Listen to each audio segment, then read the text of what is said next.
operated as I'm sitting. There can only be one of these on.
Okay, I think that we're good to go, or at least I'm getting organized here. Are we all good to go around the table?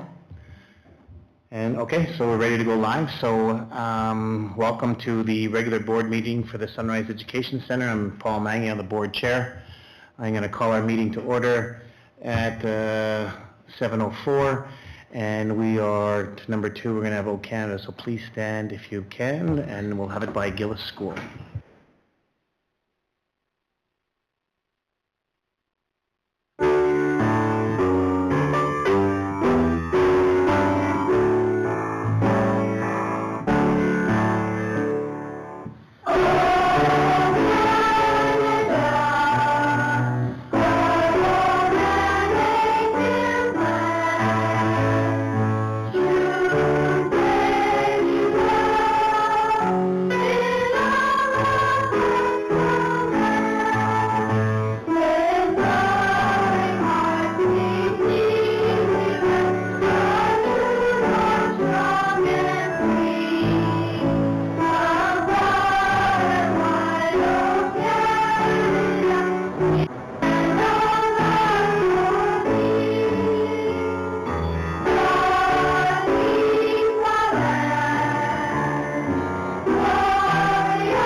Thank you to Gillis School.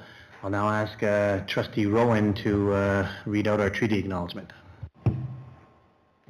We acknowledge the traditional land upon which Sunrise School Division resides as Treaty 1 territory. We honor our partnerships with Canada's original peoples and respect the gifts of Indigenous history, culture, and language. We commit to moving forward in partnership with our communities in a spirit of collaboration and reconciliation. Thank you, Melissa. So before we get underway, we have 8 of 9 trustees here with us for the people that, and thanks to the people that are joining us online. We have 8 of 9 trustees. Trustee Reed is not here, but the other 8 trustees are in the room. We have Superintendent Timko, Secretary Treasurer Thiessen, Assistant Superintendent Fieldberg at the table, as well as board support Stacy Bonato.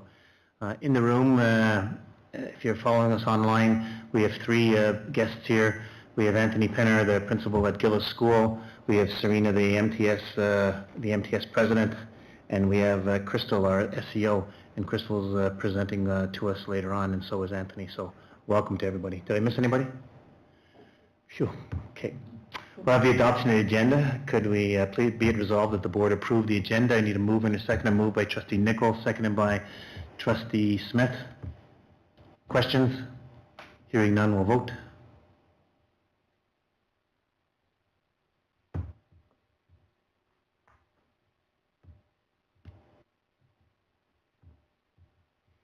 So it passed 8-0. Thank you.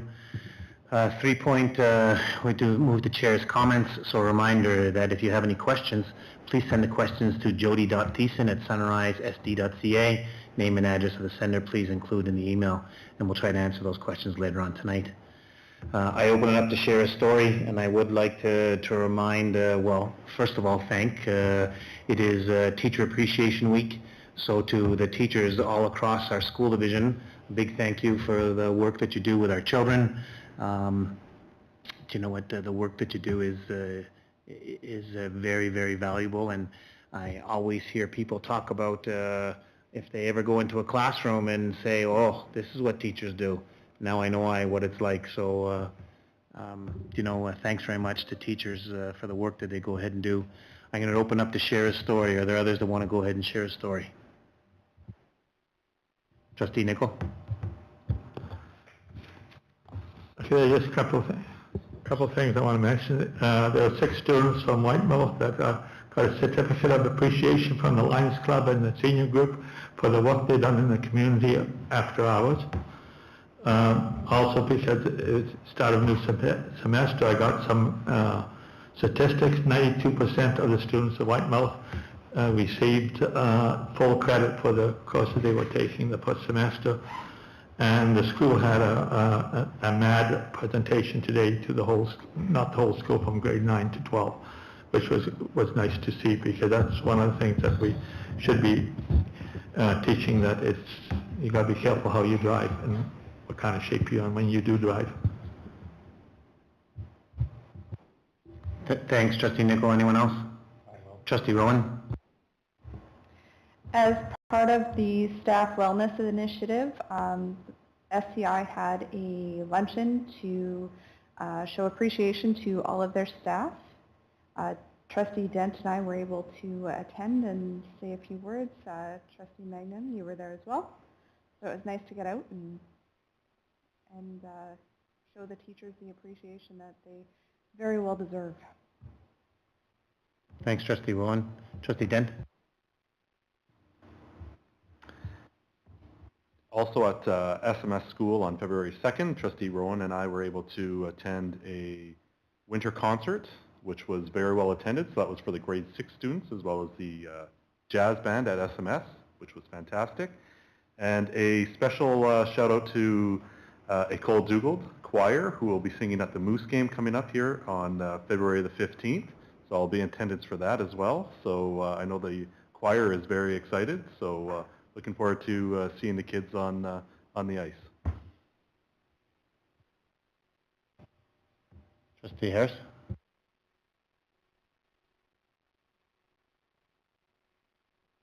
Push the button. In the theme of Gillis tonight, we had Dual Canada and we have the principal here tonight. I attended their PAC meeting last week. They are an energetic and vibrant group of people, and it was great to see all the events that they have planned. So thank you so much to Gillis for that. Kathy? Just wanted to give a shout out to Team Canada, the curling team. Carrie Anderson was out at Powerview working with the phys ed class and doing some curling with them. There's some fantastic pictures on the website, and the kids had a blast, and I think that Team Canada also had a blast being out on the ice with a bunch of kids at a high school. And then on a more somber note, I wanted to just honor the life of a former superintendent, Michael Saboka, who passed away recently. He was also a past president of the Manitoba Association of School Superintendents, and a prof at university, and an author of several books that helped many people in the education field. So to honor his memory, just to mention that he has contributed a lot to the field of education. I'd be remiss if I didn't talk about high school hockey. We have high school hockey. We have 4 schools that are participating this year in high school hockey. That Springfield Collegiate School is in Division 2, and they're in second place, and kudos to them for what's going on, and playoffs are starting next week for them. We have 3 schools that play in Division 1, and there's 1 school that's in first place. I can't remember the name of it that's in first place, but there's 1 school that's pretty proud. Now that's Barvey School. We're pretty proud of them being in first place, but playoffs come right around the corner. Good work to all the students and the kids that are participating and the teachers. Thank you for the work that they're doing. Any other? Share a story. Trustee Rowland? On the sports theme there, just wanted to congratulate SCI curling boys team for winning their division. They'll be attending the provincial championship and adding another curling banner to the gym wall there. There's quite a collection there, and congratulations to the ladies team as well that did a great job this year. Anyone else? Okay, thanks for sharing that. We have a delegation, so Kath, I'm going to turn it over to you. You can introduce our first person speaking. Perfect. I don't want to take a lot of your time, so welcome to Tony Penner, who is the principal of Gillis School, and he is going to take you on a journey of people and data and all sorts of good stuff around literacy that's happening at Gillis School. So I will turn it over to you, Tony. Thanks, Kathy. Well, I think like every Gillis presentation, I got to start with a picture of the building. I think this is the same picture that Mr. Wilgosh used before me, and I'll probably use it in every presentation that I do because it's a pretty beautiful place to arrive in the morning. Yeah, it's a great start to the morning every day coming in and seeing that sunrise. So that will be the start of each presentation. We can move on to the next slide. So I came here today to talk about the literacy project we've been doing in our school. We're in our second year participating in a literacy project based on the work of Jan Richardson, supported by our literacy program leaders, Joanna Captain and Natalie Ledee. Year 1, we focused on small group instruction and the next steps in guided reading. This year has been a focus on word study, as well as phonics, also in the small group instruction, all with the overall goal of creating a comprehensive literacy program, utilizing small group instruction to improve student writing. Along the bottom there, you see a bit of a bar graph. I'll talk about that a little bit later on, but that's just a bit of a snapshot of where our students were based on the Sunrise writing progression in November. But again, I'll touch on that a little bit later. Move on to the next slide. So we've done a number of things within our school to support literacy development. We've implemented common literacy blocks at each grade level to allow for greater collaboration and flexibility. So our 1-2s have their literacy at the same time, our 3-4s and our 5-6 all within our multi-level balanced school day schedule, and it works quite nice in order to allow for that flexibility. This year we shifted some of the grades literacy blocks. What we found is because our student services is heavily involved, we shifted some of the times because obviously times where student services is a little busier, whether it be transition times or beginning of the day, that allows them to get in there to help with the implementation of the small group instruction. We've invested pretty heavily into our classroom libraries as well as in our level literacy resources. Reason being that we want to make sure that our students have voice and choice in the books they're reading, because that's going to help generate that love for literacy. And in terms of the level literacy that we're using for the intervention, getting some of the nicer copies helps with some of that engagement as well, having some of the colored books as opposed to some of the black and white that you can purchase for much cheaper, but don't quite produce the same level of engagement. Furthermore, we believe in that multi-level philosophy. We maintain 3 classes in 1-2, about 21, 22 students each. Our 3-4s are about 27 to 29 students, all with the goal of kind of following that early intervention model and having additional support time in that early years grade. Finally, with multi-level classes, what we found is that classroom teachers are generally aware of where a portion of their students are at the start of the year, resulting in less time confirming literacy levels and more time focusing on instruction. And as a result, we have earlier formation of our initial literacy groups. You can go to the next slide, please, Kathy. So as I said, student services is pretty heavily involved. One of the luxuries of Gillis School is that we have an area where both our literacy support teacher and our student services teachers share a common area, allows for a lot of collaboration regarding areas needing support. We also adjust our literacy support teachers so that her day is now half-time reading recovery and half-time literacy support, which allows for greater continuity of supports for students and staff when students are finishing reading recovery, excuse me, and they move on into additional supports, just allows things to be more consistent. In this picture, you can see a literacy cart that our student services team has utilized. What this has allowed them to do is basically it contains all the resources and supplies they need for small group instruction and allows them to bring the intervention to the students as opposed to the students going to the intervention. It allows a little more flexibility and they can kind of meet the students wherever they may be. Our student services also meets regularly and formally sits down approximately every 6 weeks to make adjustments to our small groups based on individual student progress. Of course, if a student or a group of students might be progressing at a faster or slower rate than expected, there may be changes during that 6-week period, so based on either the need for intervention or the need for enrichment. So these meetings not only realign our groups, but quite often it also shifts the staff member supporting that specific group. This ensures that classroom teacher and student services are both working with students that would benefit from support or from enrichment. This shared responsibility for student instruction assessment results in a higher level of accountability and a greater degree of accuracy of assessments because classroom teachers are not assessing in isolation anymore and are openly discussing strengths and challenges in their PLC meetings thanks to this collaborative approach. So our PLCs are our professional learning communities, our collaboration time we build into our schedules for teachers to collaborate and reflect on practices in order to support student achievement.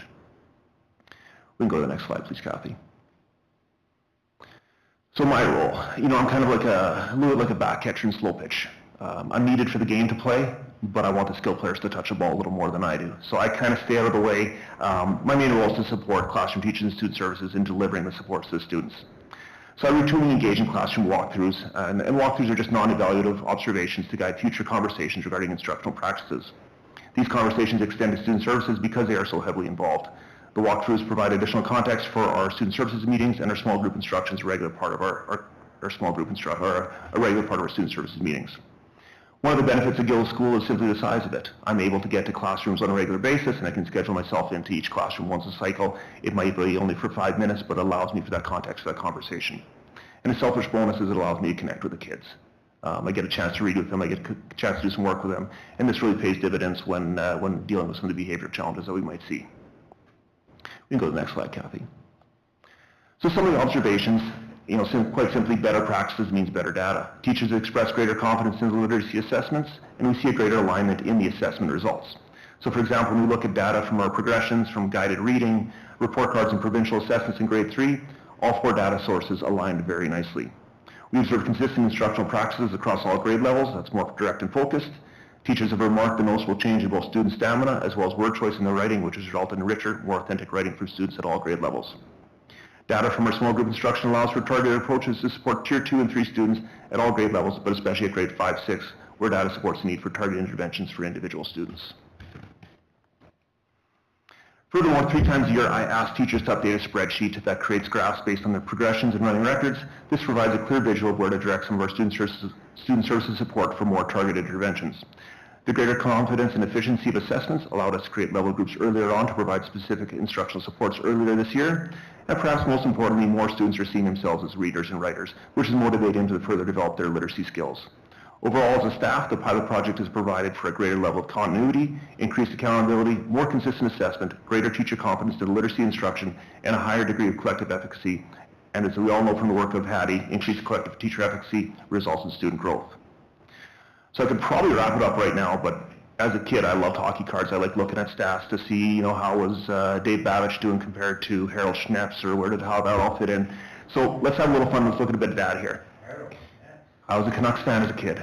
Harold Schneps, we can talk Stan Smeel, we can go through a few of the classic Canucks back then. But let's talk literacy data. So our goal for this year was that 95% of our grade 1 to 6 skills students would demonstrate basic to very good writing practices, which essentially equates to a 2 to a 4 on the report card. We want 70% to be at a good to very good, so a 3 or 4. And so this slide, as I said before, kind of gives a snapshot of where we're at from our progressions in November. With a glance, I can see that I probably need to chat with Student Services about Student 92 and 138 and targeted approaches that we'll use to support them, because we can see that they're not achieving the same level of writing proficiency as many of their classmates. And while this gives me a good snapshot in time, I wanted to look at the data to see whether or not our financial and time invested is actually making a difference to improve student achievement. You can change slide, Kathy. Quick caveat to this slide, about 1 to 3% of our student population is not reflected here. Reason being is that either they moved in just prior to reporting period and we didn't have enough data to accurately report on them, or perhaps they are working on goals outside of curricular areas and therefore they have a profound intellectual disability and therefore were not reported in this. So what we see in this data and what we see in this slide is that we look at the last 6 reporting periods, we can see that as a school we've kind of hovered around the 90% range for our 2 to 4s, or basic to very good on the writing, in the writing skills on their report card. What gets exciting to me is when we start to look at the 3s and 4s. When we look at June of last year, we came very close to achieving our goal for this year was 66%.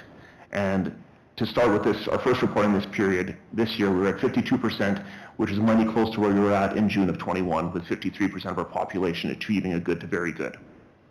But what I also wondered about was why the 14% dip. We would expect a bit of a dip each year. But if we go to the next slide, Kathy, we can see a significant correlation between the stage of the student's educational journey and their application of grade level writing skills. So additionally, if we look at our 2, 3s, and 4s, those are also our students that were in grade K 1 and 2 and 1, 2, and 3, which is a significant developmental period for the writing skills. So we're seeing the growth and the improvement, but at the same time, we can't ignore the fact that those were certainly some years where they might not have received the same level of instruction. But the majority of our students are in the basic to very good application, which is certainly a reason for optimism. I think we go to the next slide, Kathy. So I don't think we're ready to celebrate yet, but I think we've got lots of reasons to be optimistic. We're on track to achieve our goal. We've got consistent approaches school-wide. Purposeful literacy instruction assessment provides us better data and inform our decisions. There's increased collective and personal teacher efficacy, and most importantly, we're seeing student achievement trending upwards. And that's certainly a lot of reason to be optimistic. Any questions? Thanks, Anthony. You know what, Tony, when I take a look at it and I like reading goals like this, you're talking that 95% of your kids, you want them to be in this area, and what are you doing about it? And whether you get there or not, it's about the conversation that you're having and where you're getting. So kudos to you. Anyone, conversations. Trustee Harris. Gillis School is in the ward that I represent, so I'd like to be the first to thank Mr. Penner for the excellent and short presentation tonight. And I'm sure Paul will have a question after the rest, so I'll let him ask that about money, money, money. Other questions from anyone? Trustee Boyton? I had not heard of the Stan Richardson project, so I Googled it, was able to watch a couple of the little webinars that they had on there about the program, and I was just curious to know if any of the other schools are using this, because it seemed very interesting and a great collection of assessments and how they take the kids. I noticed one of the things I was watching was that some of the kids weren't ending their words, so they took those kids that are having that issue and worked with them, and I thought, like, wow, I would have never even caught that in, obviously the teachers are well trained to watch for this kind of thing, so just curious to know if other schools are using it. So within that, within those carts, they have, you might have seen there were dry erase boards, there were sound boxes, a lot of tools that allow them to do the whole Jan Richards thing. In terms of the pilot project, working with Joanna and Natalie, and previously with Suzanne, there are a number of schools that are engaging it at various grade levels. We're very fortunate that we're able to support our school 1 to 6. I think that's, again, one of the benefits of the size of Gillis is that we're able to bring them in and work with the whole staff and really vertically align some of those practices. If I can add from the larger scope, I think you're dead on track. There are a great many schools who have taken us up on the invitation to begin the work, and we're kind of pushing the envelope and saying, how do we then move that to an expected practice and something that is embedded? And we try to balance those things as we go through, so we're not trying to embed everything all at once, but we're at that point where you're pushing a little bit to make sure that everybody's doing that as an embedded practice. Interesting, as I'm looking at you and thinking, as this is going on in your school, Tony, is that I'm kind of thinking, why aren't we doing this in all of our schools? And the other question is, why aren't we telling them we're all doing it in all of our schools? But I got it as to what it is, but no, kudos to you. Anyone else? Go ahead. You know what, I think that I can't help but point out we're at a bit of a luxury in terms of our student services right now, where we simply have a population right now where we're managing our students with behavior challenges or academic challenges are fitting into our classrooms and are thriving in our school right now, which is allowing us to use some of our student services in more creative ways. The challenge of getting this project rolling was simply having enough bodies to get it going, and we've been able to be a bit creative in terms of where we're using different staff. And that certainly would be a challenge to roll this out division-wide, and in a larger school I think it'd be a huge challenge, but we're fortunate to have what we do at Gillis right now. You don't have to apologize for the work that you're doing as to how things are going. I think that you've taken a look at a problem together as a group. You've come together and decided this is how you want to go ahead and address the issue. You're collaboratively and collectively looking at it as to where things are going. Do you know what? When you talk to your parents, and so one of your goals talks about 95% and then 70%. Why not 100%? I think so often we write the goals 100%. It's not realistic, because I did talk about that 1 to 3% that either have an intellectual disability. Sometimes there's transiency. There can be a multitude of reasons that quite simply a child might not be at that point when we hit June. It doesn't mean we're not going to strive for it, but I think realistically, if we want an achievable goal, 100%. We want to make sure our goal is attainable, and we felt 95% was when we met about it as a staff. Yeah, good for you. Anyone else? So, you know what, thank you for doing this, and do you want to ask them? No? All right. So I ask all principals this question, is that right now we're in the midst of budget, and we're heavy into it. So how is your school, how are you doing with your school? You've got 8 of the 9 trustees that are here. What's working, what's not working, what do you need? Well, I don't think it's any secret. Garson Tyndall's growing. We're growing as a school. I think that structure-wise, we're at a point where staffing, we're going to need to add a classroom or 2 in terms of teachers within the next couple of years in order to maintain a reasonable class size, in order to continue to support our multi-level model in our balanced school day. Right now it's fantastic to have the 1-2s, the 3-4s, and the 5-6s where there's that consistency. Once you start to have to jump into the 1-2s and then the 2-3s and the 3-4s, you start to lose some of that collaboration, because you don't have the consistency of grades where people are working on similar things in a collaboration. So that I think staffing would be one thing that I would look at probably in the coming years. I think additionally, if I look at space-wise, we do have the huts, but we're also in a time where we're looking at both hygiene and safety. We need to be able to ensure that the students that will be in the huts when we do expand can get in and out of the building safely to be able to use the facilities, but also that we're ensuring safety with locked doors and things like that, being that it's on the back side of the school. Down the road, I see our playground. We have an aging play structure, that one that I think is grandfathered in and probably needs to be replaced pretty shortly. And I think just from a school level, the SBDM and the autonomy to make some decisions in order to allow my staff to collaborate, because the support we get from divisional leaders is fantastic, but the learning that happens when the teachers are working together and leading each other in learning is sustainable, makes a difference, and really does impact student growth. So having that autonomy to use some finances to support staff collaboration, staff PD, and bring teachers together for learning. We are a staff that has a number of young kids, so after school stuff is difficult, because a lot of them do have pretty conflicting schedules, so having that opportunity to bring them together in creative ways and use the budget to do so is something that I really appreciate. So you talked about class sizes. I don't have that information in front of me. Tell me about what your class sizes are like now. So we are 1 week into kindergarten registration. We're approaching 30 students registered already for Gillis. I think we're at 27 right now. We currently have our grade 1-2 classes. We've got 3 of them. They are at about 21, 22 students each, so that's 60 students at those grade levels. Our 3-4s, we have a class of 29 and a class of 27. We had to move 4 or 5 students there to make a 4 or 5 class, otherwise those classes would have been over 30 each. And then our 5-6s are a little bit smaller. We did have a few students move away. We have that one blip that's in grade 5 where there's about 22 of them, and then our grade 6 classes is only 22 this year. But as we're looking at the registrations rolling in, like I said, with 27 kids and, you know, the challenges of childcare, we do start to see school of choice factoring in there a little bit as well. So those are our numbers right now. Our last year, we've got 32 Ks right now. We had 38 the year before.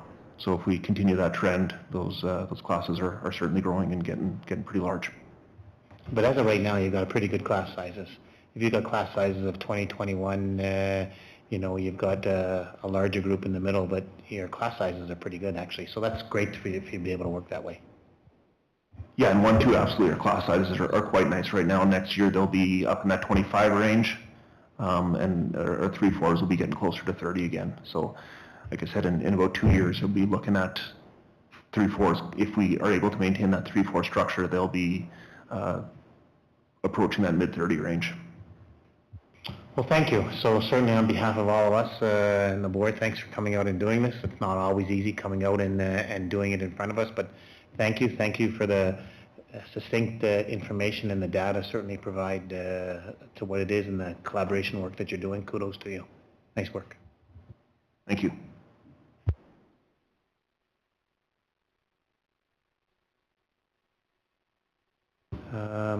We do have another presentation, and I'm going to turn it over to you, Jody.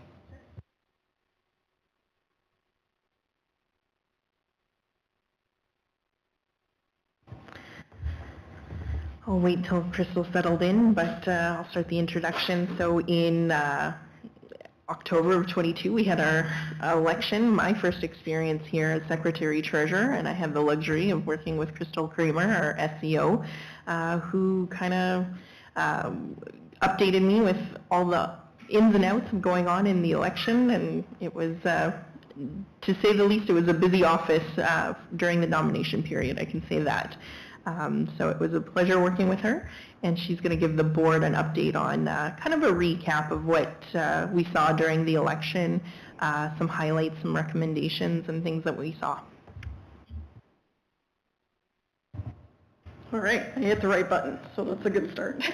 All right, I have to apologize. You would think with how techy I would be that I would have a PowerPoint presentation for you, but I don't. I have a PowerPoint presentation for me, so I remember what to say.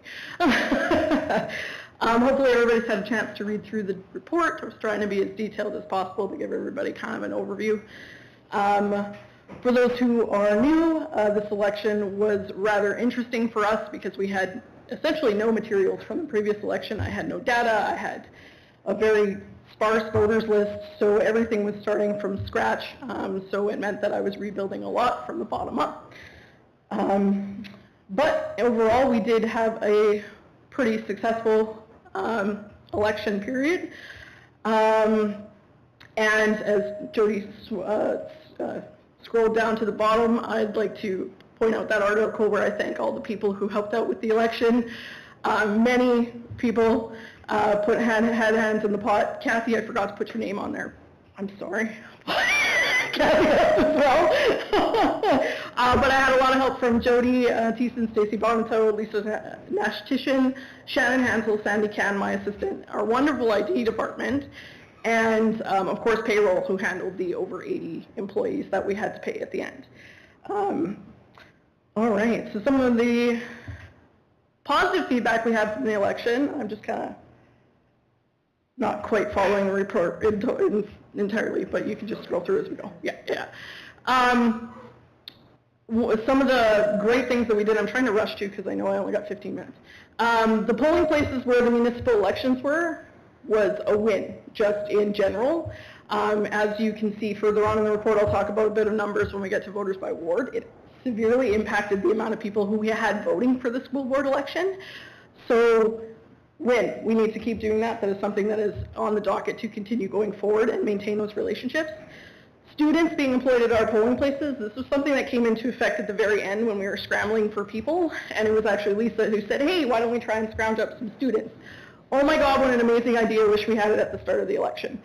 We had such positive feedback seeing the high school students actually working at our polls and at the tables, being hands-on in the election, that I feel silly that I didn't think about it to begin with. But the Chamber of Commerce panels that were held in the RM of Springfield and the post panel talking about the school board election and what happened in the previous election really brought things to light. So I'm very grateful for the Chamber of Commerce for spearheading that. It had been an idea of mine, and they just came up with it one day and started doing it. So very grateful that that happened. Same with the Clipper articles where they interviewed all of the candidates. Again, I had nothing to do with that. That was spearheaded by the Clipper and I believe the Chamber of Commerce, and what a fantastic idea. It brought so much light to the school board elections. The contact information of the candidates on the division website was also a plus that was actually brought to me by one of our voters saying, hey, I'm trying to get information on the people running in my area. How come the school division doesn't have any information? And we did have a little debate of whether it would be appropriate for us to put that information up, but the decision to finally say, no, we're not supporting anybody by doing this, we're unanimously putting everybody's information up there, was great. The feedback from voters was like, oh, I can go to the school division website, I can find my candidates, I can contact them directly, you know, they have links to their websites and whatnot. And of course the interactive map for the RM of Springfield. Springfield itself posed a gigantic challenge, as it usually does. I live in Springfield, so I can say that. But the interactive map that the RM of Springfield itself came up with, and in the end allowed us to include the school division information on, was a game changer, especially at the polling place. Somebody could come, we had people come in and argue that they weren't at the right spot, and we could go, look, let's pull you up on a map, and it says, hey, this is your RM ward, this is your school division ward, this is who you're supposed to be voting for, here you go. So I would heavily suggest we look at something like that for the future. I think overall in the school division, it would be a benefit in many different factors. However, I am told that it's not a cheap endeavor of something to implement, especially with a division of our scale, but it definitely has more uses than just during an election year. Some of the challenges we came across, I'm going to breeze through these as quickly as possible. Social media presence, we didn't really have one. That was my fault. When I came into this job, I said, we need to be on social media. And what did I do? I didn't find out who does their social media before we started the election. And by the time I came around to that thought, we were most of the way through, and it was too late to do any sort of campaign. And I was informed that our social media wasn't really that useful in that regard anyway. So in the future, there will be a campaign made ahead of time, knowing who needs to do those posts and when and what time. They'll all be set up before the election period starts so that we can have consistent posting, and I'm not having to worry about it. It's all handled and done, and we have our information out there as much as we possibly can. Website updates as well, we ran into challenges with that. Shannon Hansel did the most of the work, but when it came to doing the more complex stuff, she wasn't able to do it. We had to call on the IT department. Fortunately, the IT department was very busy updating library software, I believe, and couldn't do any of my database stuff, couldn't do any of the website updates. We did finally get one person to do the website updates, and I had to do all the database stuff myself. So having all that stuff set up ahead of time, somebody dedicated to know, hey, this is happening at this period, we have to have a person to do the more complicated updates, will help with that. And of course, making sure that we have information on the front page of the school division website. That one was kind of a board call, and was brought to my attention. I was like, hey, we need to bring this up to the board. They need to make this decision. I don't handle that. I can't just say, hey, plaster this all over the front of the school division website. That's not my job. So we'd like to have all that stuff ahead of time. Distance between wards. As I said all through the election, our school division is gigantic. And boy, did I learn how gigantic our school division actually is. The amount of time that I spent on the road driving was astronomical. And throughout this, we had some issues that occurred simply just not having time. And what we decided at the end was that especially in an election year where we had 5 wards running this year, and I don't even want to figure out the geographical area, but I can tell you it took me a full day to collect all of the ballot boxes. A full day, 10 hours on the road actually, to go all the different places to collect ballot boxes. Having an assistant for me assigned to each ward will alleviate some of that. and also alleviate some of the other challenges that we came into in regards to my time being spread too thin. It's just the miles are too far. I drove all the way from, on election day I started in the arm of Taché, I had to come back to Oakbank for a bit, and then I went all the way out to East Braintree, and then I was in Rennie, and then I was back to Beausejour, and I didn't get back to Oakbank until 7:30, and I had to be counting ballots. It was a long day. So I want to do that again. We need to, I like doing that. I like visiting all the polling places. I just unfortunately didn't get to all the polling places I wanted to that day. All right. The biggest challenge was close race results. So we had a few issues in regards to this. I wouldn't say issues. We just had some things that came up. One was 100% my fault. My battery's going to die, my laptop, and that was not delivering ballots to one of the care homes here in Beausejour. Because of COVID, we had a few care homes that we couldn't actually get into, and we did have to deliver mobile ballots to them. Unfortunately, the one in Beausejour, it's 100% on me. I had the ballots already to go in my car, and I just never made it there. And by the time I was able to get there, it was 7 o'clock on election night, and it was too late. That could have swayed the vote had I not also made a typo that evening with the unofficial results. So we've put a rule in place going forward that should election votes be within 50 votes of each other, that I will not release any official results. This is one, to save any candidates any stress, and two, to save myself the stress of panicking for a full day trying to figure out what is going on and flipping it until I can actually do the official tally. Having waited to release those results until I'd done the official tally, Alicia would have had a very stressful day sitting, doing a recount with me. We would have caught the error, and it would have been, oops, these two digits got translated, and it got flipped over. And then in this election, the mobile polling would have been a moot point. However, definitely not any less serious of one. That is something that I'm never going to forget, and we will definitely make sure that that doesn't happen in the future. Which, having an assistant per ward, will make sure that that sort of mistake doesn't happen, because they will be looking after those for me, and it's not all on my head or my shoulders. Staffing. We came to a point where we didn't have enough people willing to work. Well, not willing to work, able to work, available to work, and this is a post-COVID issue that we're seeing across the board, but we did definitely run into it with the elections. Some of the challenges for this going forward, ways to help alleviate that, is because I've switched the database from a spreadsheet format into a database format, that will allow me to automate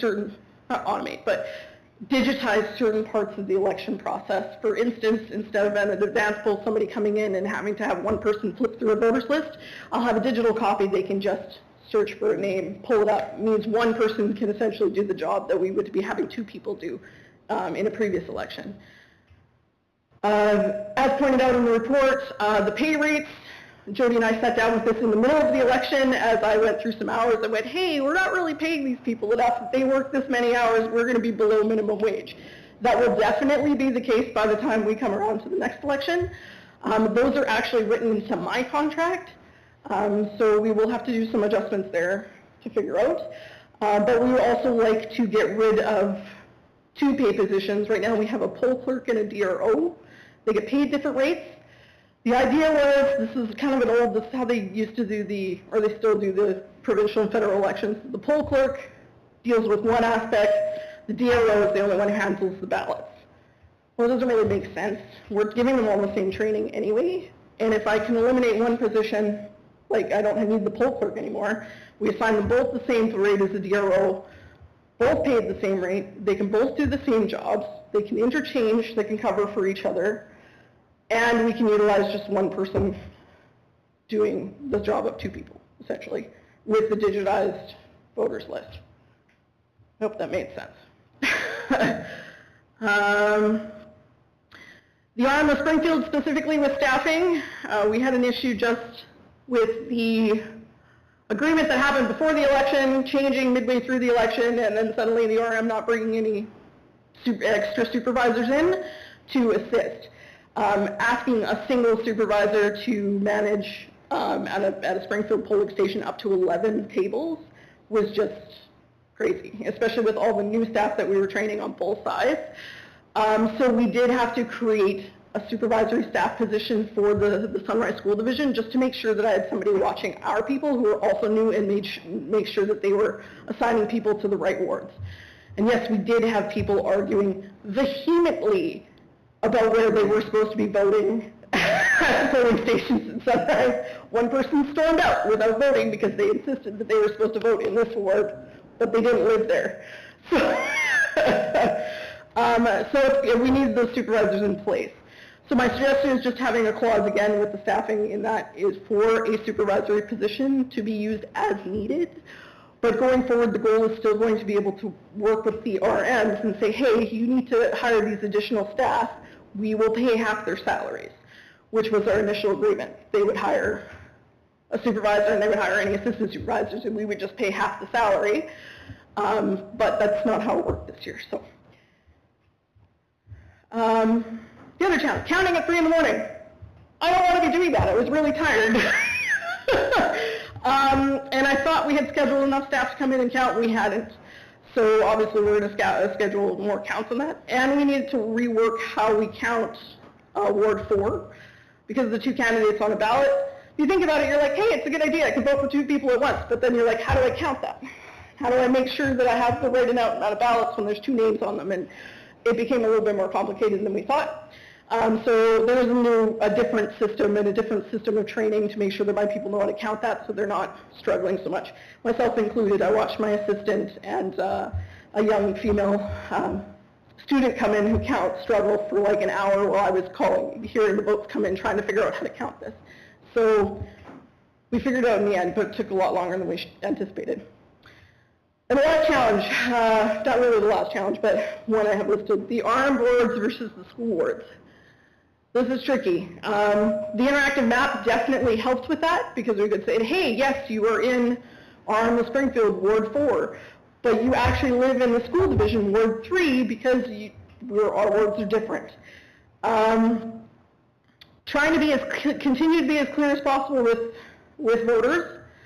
I thought we were being as clear as possible. All the candidates were saying, hey, you're going to be this ward for school division, this ward for the RM, but it still didn't equate across as much as I thought.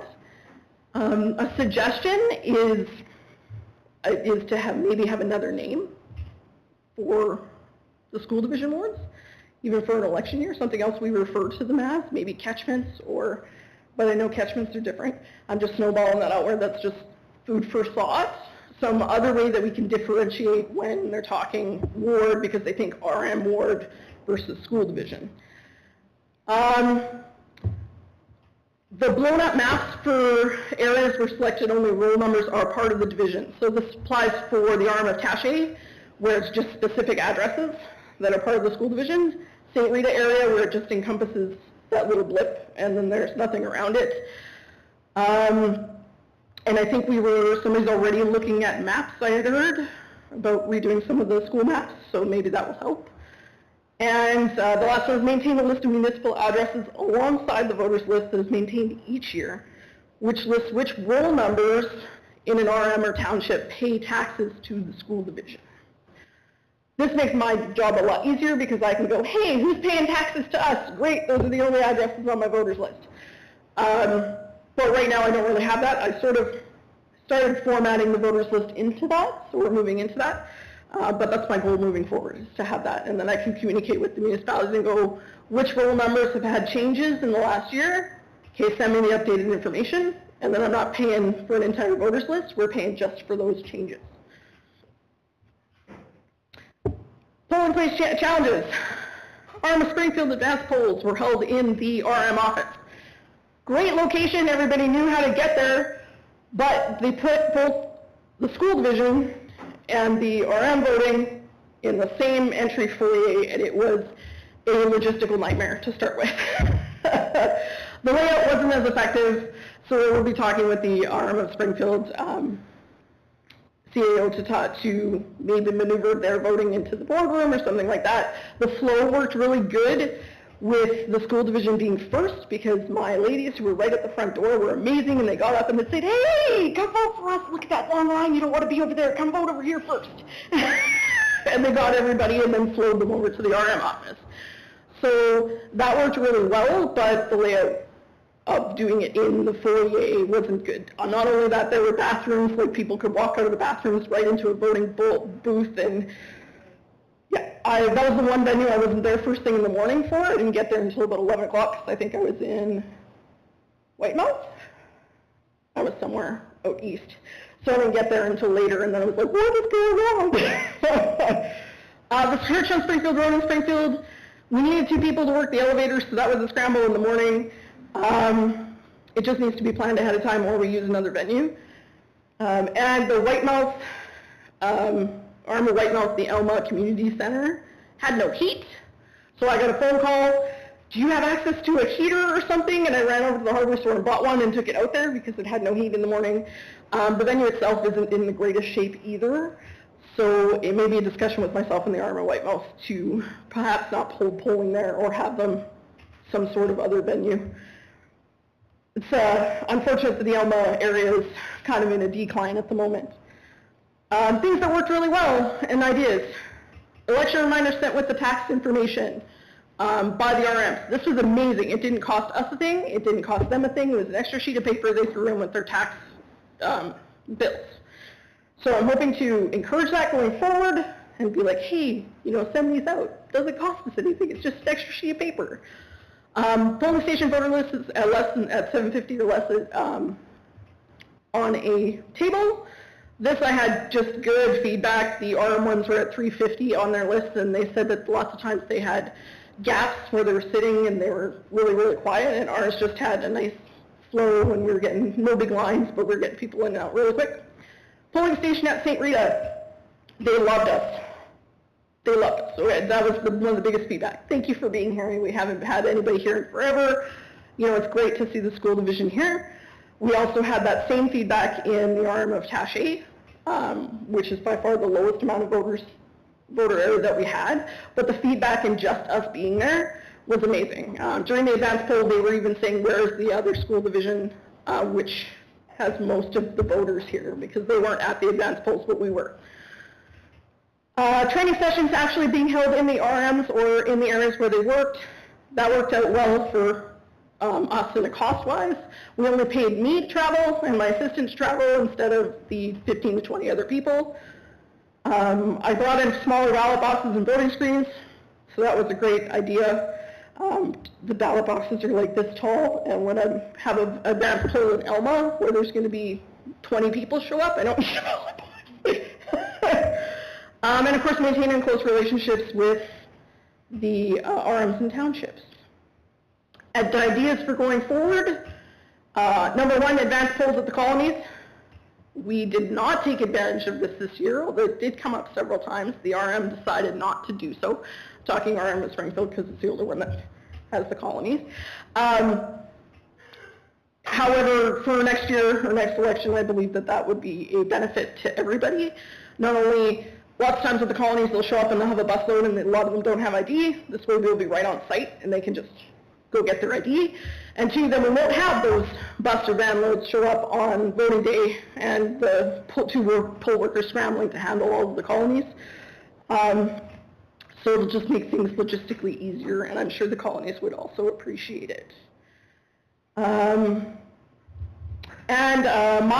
hours just being adjusted in my contract during an election year, because Jody and I quickly discovered when I was panicking like 1 week before we would start the election period to go, I'm already at like 40 hours and it says I only have 100. This is not going to happen this year. And I think I ended up, this is my report, was over 600 hours. 180 on the 2 weeks around election alone. So no wonder I got really sick after the election period. I was helped out for a bit. All right, hopefully I'm I motored through that too quickly. I just want to talk quick about the numbers. So you notice that when I said that we had about a 30% average turnout. Doesn't seem like a lot. Actually, kind of when I first got that figure, I was like, 30% 30%. Well, that sucks. Until I realized that the arm of Weymouth only had 31%. Go us! We got like 98, 97% of the voters in Weymouth also voted for the school division, which is amazing. Springfield was less, 43% of the total RM, 31% voting for the school division.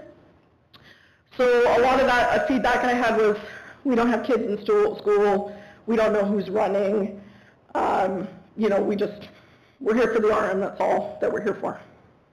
I do have some suggestions for that, and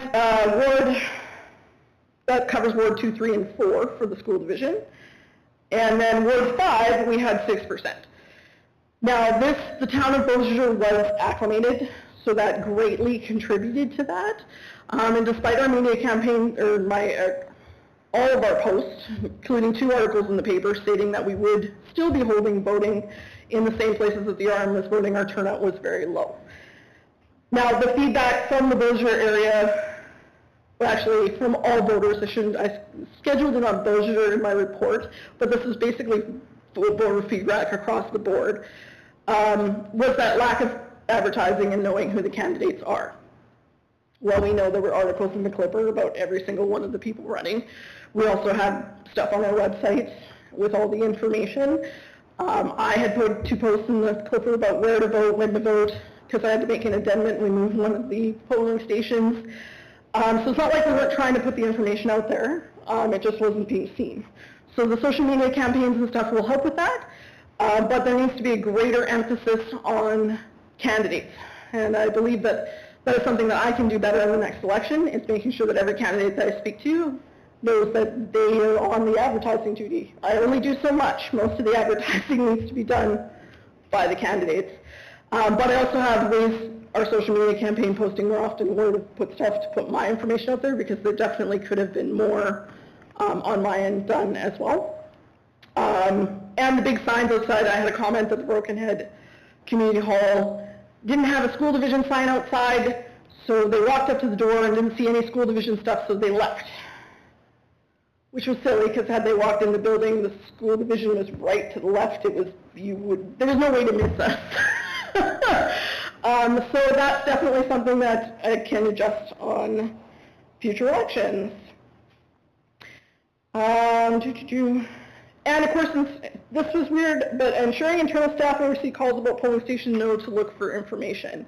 I know that somebody had called in and they spoke to one of our staff members who I had been working with all along, who should have known where the polling station was, but they gave them the wrong information. So I can definitely do that better and make sure that I have an internal staff email. It's like, well, say, hey, these are polling stations that are happening today. If you should get any calls or whatnot about that, this is where they need to go.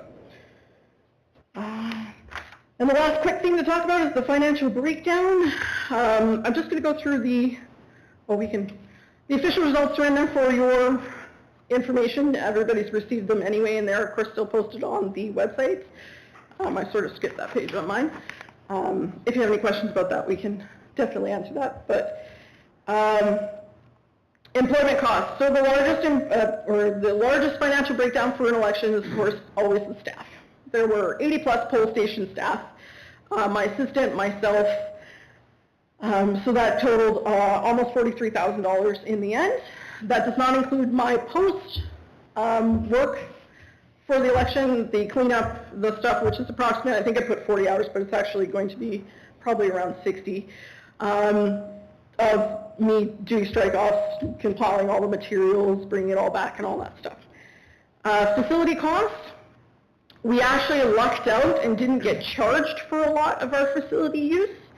I even was sending an email to Jody last week going, hey, did we hear from Weymouth on any invoices? She's like, I haven't seen anything. Okay, well, score for us.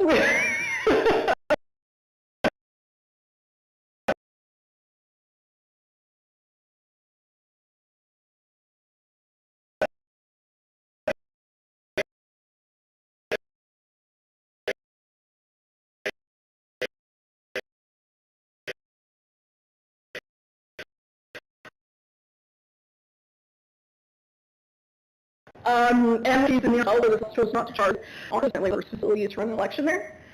And the rest of the election expenses, broken down, worked out to about 15,000, and I also have about 12,000 that I can carry forward to next year, and about $145 worth of supplies that will be returned to the school division. That is like tape and glue and pens and stuff that will expire by the next election that can be used, given to the schools or whatnot. And that is about it. Hopefully I didn't bore everybody with my report. I tried to be as fast as possible, I'm sorry.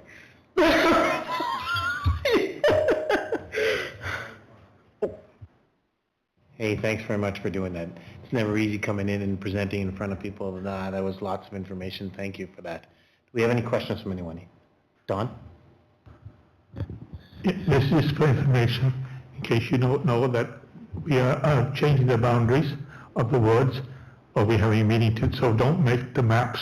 There's no use making new maps, because the maps that are there may not be the same after we, I don't know what's going to happen in the meeting, but we know that one ward for sure has to change, which is Ward 1. So we know that boundary for sure will change. So if Ward 1 changes, then it's going to change some of the other wards, because Ward 1's got to get bigger, so some wards got to get smaller. So I'm just letting you know, don't get new maps yet.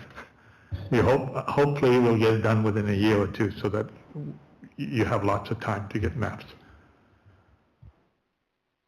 Anyone else? Trustee Harris? Thanks for the report, Crystal. It was very comprehensive with lots of information and suggestions, a bit more than I was expecting, so it was great. I want to go back to the very first comment you made tonight, though, and I'm going to quote out of your document here. For those new board members, this was a unique election experience, as many of the documents and supplies from the previous election no longer existed. This forced us to start everything from scratch and rebuild our election materials from the ground up. It seems like you had to reinvent the wheel for this. Why didn't you have stuff from the previous people? That's a great question, Trustee Harris. From my understanding with what happened with the previous election and the SEO quitting just before the election period was that a lot of the materials were just thrown together. A lot of it was very basic materials, either downloaded, like a lot of the forms that I ended up recreating were just carbon copies of the stuff that's provided as example forms from the province, which are great, but they're not easy to read or understand, and they certainly don't leave a lot of room for filling that out. The voters list, this and still is the entire election right here. I was given a USB stick with just a bunch of files on it, and the voters lists were split up by the wards, but weren't going to be effective and needed because they weren't maintained for the last 4 years. So it was easier to start from scratch and go that route than to try and pick through the information that I had. I do not know why we didn't have anything recorded. Like, I asked multiple people, everybody who I said, do you have election results from last year? They sent me the same spreadsheet, and when you open it, it's empty. So the files just weren't there, the information wasn't there. I did have a box of some stuff from the advance polls, but no comprehensive lists or anything that were kept with the information on it.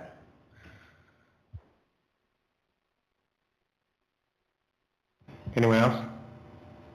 Don?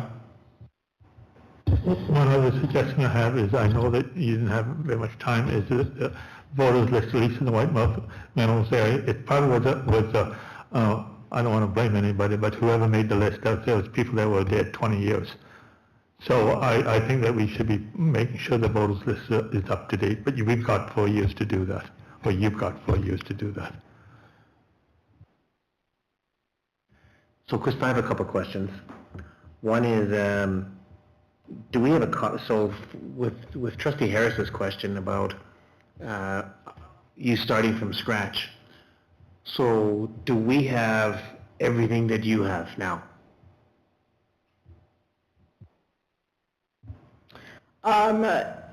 Not stored in your location yet. But in terms of the voters list and whatnot, the IT department will be moving that over into a server that is behind security and whatnot that is accessed remotely. But because they didn't have time to work on it, I just said I'm going to take it and I'm just going to work off of here. And when I'm done, we'll be like, this is what we need to look like, go. But yes, we will have backup copies somewhere. I'm not sure yet. Jody and I will figure it out.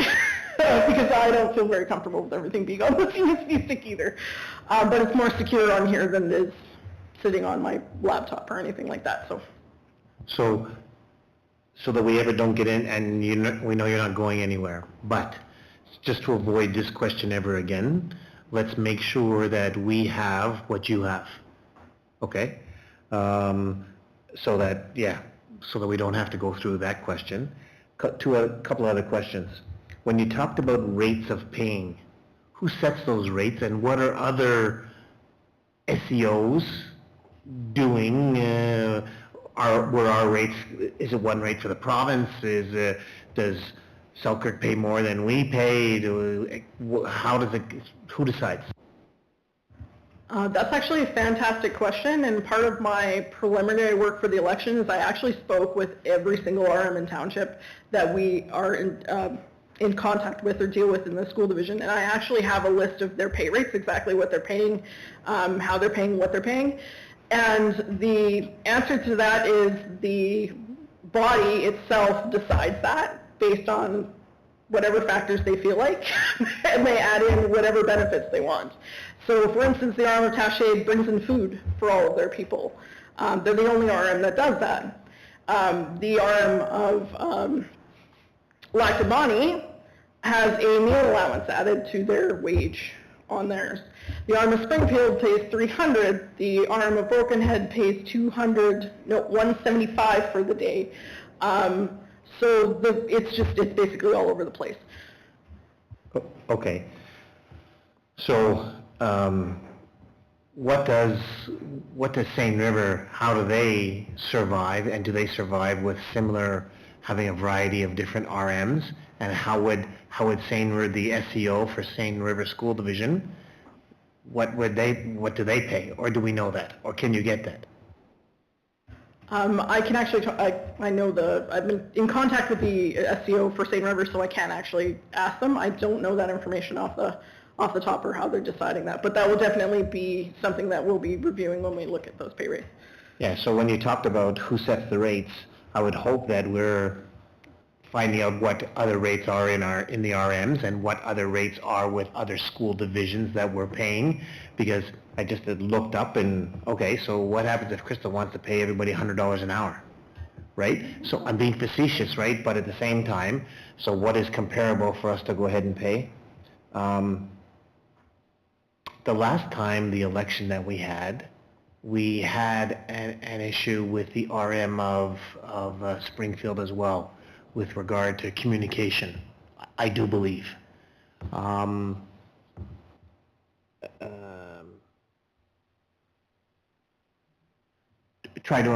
do we avoid, so one of the, I saw in your report is certainly about us trying to avoid those kind of things. Let's continue on so that we try to avoid it. Don, did you want to jump? I was just mentioning when we're looking at the word system too, that there's things that I believe that we can change to make it a little bit easier in the Springfield area. I'll wait until I'm not going to discuss that until we get to the meeting dealing with word areas, but I believe there's ways to make it a little bit easier in Springfield and easier to count. It is very hard to count when you have two people on the ballot. Yeah, so I think that you've gone through your first election and there's lots of learning things that have happened. Your report here is lots of information that's there. Thank you for going ahead and doing that. Of course, you know what, everybody's trying to run always an election where we can think of all the issues that are going to happen beforehand. We don't always get there, but certainly thanks very much for this part and figuring out what are some of the things that we need to do differently the next time around in 4 years and go from there. Trustee Rowland? Just had a comment. I wanted to say thank you, Crystal. I think that you've added a lot of value to our system this time around. It's much improved, and I do appreciate especially the advanced polls and mobile polls and stuff like that wasn't available previous elections, and you've made a really concerted effort to make voting accessible to residents, and I think it shows in our turnout a little bit better than expected possibly, even though numbers are low overall, kind of. But you did a great job at reaching out to residents to give them the opportunity, and I think you did a really good job with that, and thank you. Trustee Boyton? I just wanted to say, too, that I loved your report because you identified all the challenges, but you also came up with a game plan. So you're already addressing them, and I thought that was great, because it's great to say what went wrong and then kind of put your arms up, but you didn't. This is what went wrong, and this is what I can do to fix it. So I really appreciated this report, and I want to thank you for all the help that you gave me when I was running, and you always were a wealth of information and always there with the answers, and thank you for that. Anyone else? I just wanted to speak to your, with the arm of Springfield specific issue. We actually have already taken steps to address that. Jody and I negotiated a contract with the arm of Springfield that has since been signed that not only addressed financial costs, but it also addressed staffing issues for the future.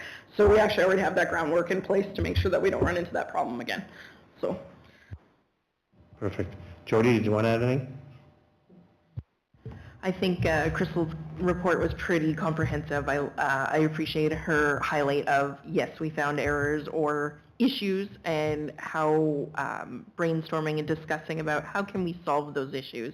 I definitely recognized our next election, our minimum wage will be going up. I believe in the near future, we're going to see a minimum wage above $12, and that will definitely impact what we're going to budget for our poll clerks or DROs or whatever position we want to call it. So there's that consideration going forward. I think there was tremendous feedback on the information that we did make available on our website. I did receive feedback as well about how wonderful it was to see the potential candidates and link to the website. Like Crystal said, it was kind of a venture that the school division has never taken. Often the divisions or municipalities even, they want to remain neutral and not promote because they don't want to show favoritism between any candidate. But I think we're at today's day and age is to provide the information for everyone if we can at the same web page. So if somebody's going to look up a candidate, all the information's there. And there was a lot of feedback on how resourceful that was for anybody who wants to look up a candidate. So there was good feedback on that. And definitely going forward into the next election, there'll be some homework. Maintaining voters lists is always a nightmare for anybody running an election. And the reason why I say it's kind of a nightmare is because between now and 4 years from now, we're going to have new people move into our school division. We're going to have people leave. Some people will just move within our school division. So where they reside now, 4 years from now, they may not be the same. They may not be voting in the same ward. So making sure that we can record that information on a regular basis or open communication with the municipalities would be a helpful thing for us creating that voters list. I think the approach going to a data center or a data area where the voters list is maintained will save time, but I think we're a couple years away from getting to that point. I think with Crystal's help working with our IT department, we will get somewhere. It's a matter of time and retention of that information. Yeah.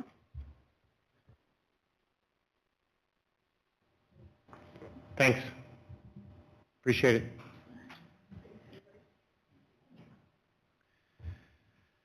We're going to move to the minutes.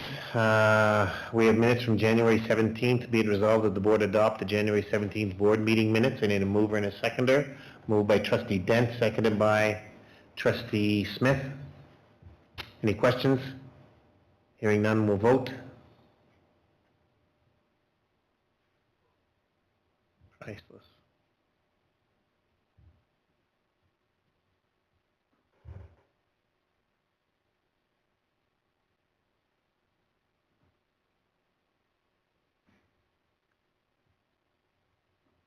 What are you waiting on? Unless they need to vote.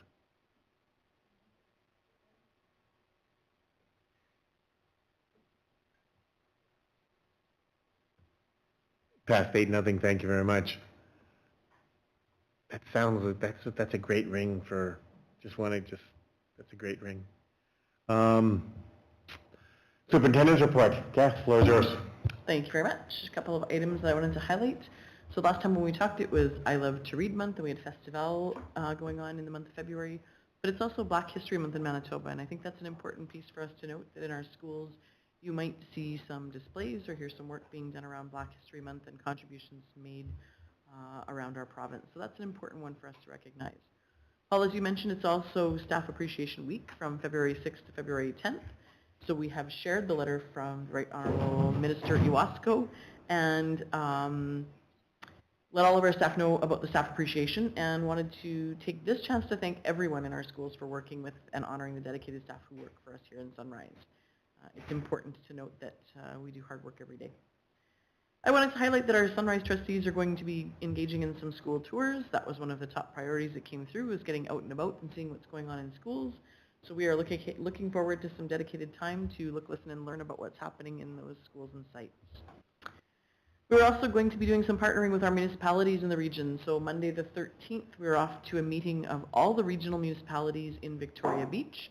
Each of the communities rotates through hosting the session, and we'll be able to introduce our new and returning trustees, share our budget process, and make sure that all of our RMs are aware of timelines and ways to input. And then we also wanted to be able to share some of the enrollment study that we did on growth and development in our division.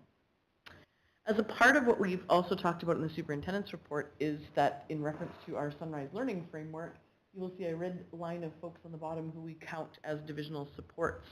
And so we've been bringing you a little snippet about the divisional supports on our framework, and this time's person is our career development teacher. And so we have a person, Greg Link, who's in the role for 0.6 of his time, and he does a ton of work on courses including credit for employment, career development internships, high school apprenticeship, and then multiple life work courses.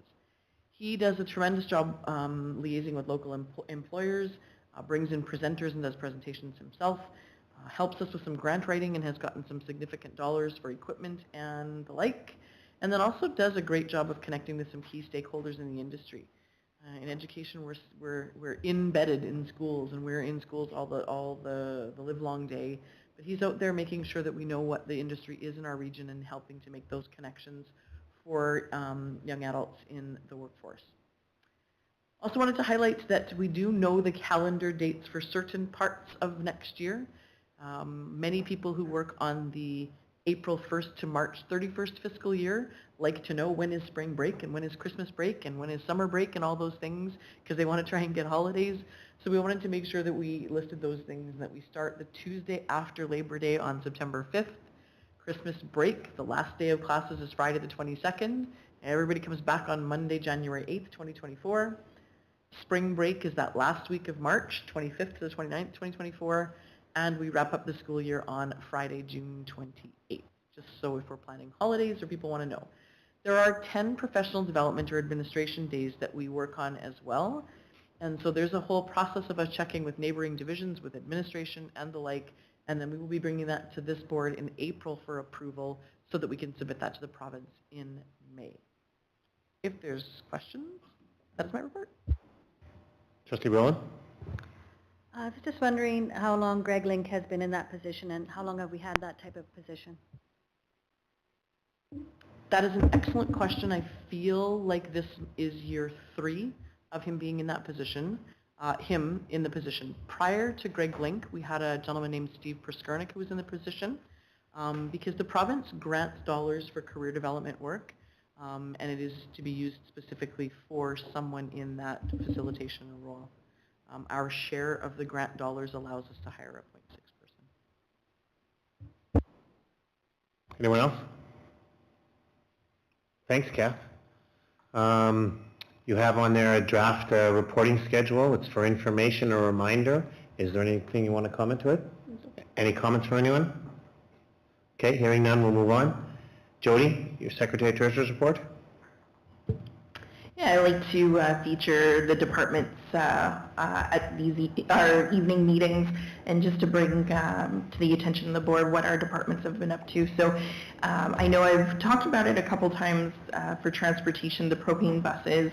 Our hopes were that we'd receive them by January and they'd be on the road. Unfortunately, 2 have been fitted with the radios and cameras, and we are still waiting for 2 to be outfitted with radios and cameras. So when we get our buses, they don't arrive with all the bells and, not all the bells and whistles, but they don't arrive with the technology. So by the time they meet the PTU, the transportation section of the province, they meet the, I guess the review, then it goes on to the dealership where it's outfitted with the technology. So there is a delay with the technology, and we're still waiting to receive the 2 other buses. So it is taking longer than expected. We're not alone. I checked with the other school divisions, and everybody has had a delay with their buses. So we're in the same boat, unfortunately, and we're not really seeing a good sample of what these propane buses can do in the wintertime. So we're very hopeful that they can be on the road shortly, so we can see how they work in the winter conditions and how our staff can work with them before we go out and purchase some more. So the other departments, maintenance, I provided a long list of projects that they're doing.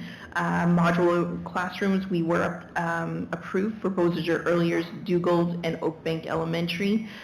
We now are in the finalization of the tender package. So the province of Manitoba can allow us to tender these projects so we can proceed with moving them on site and preparing the site. A great update with the science labs at Whitemouth, Powerview, and Lactabani Senior. It is subject to all the deficiencies being completed, but potentially we could have ownership or the occupancy permit by the end of the month. So all the schools, I'm sure, are really looking forward to getting to use of these science labs.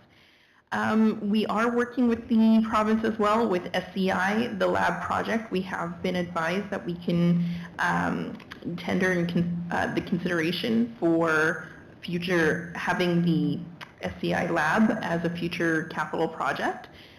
So we're just waiting to hear back from the province's potential to have it in their budget in the year 2023. So we're kind of waiting and seeing. Otherwise, it's kind of prepare and be a type of project that'll be shovel ready when they say, yeah, it's go time for construction.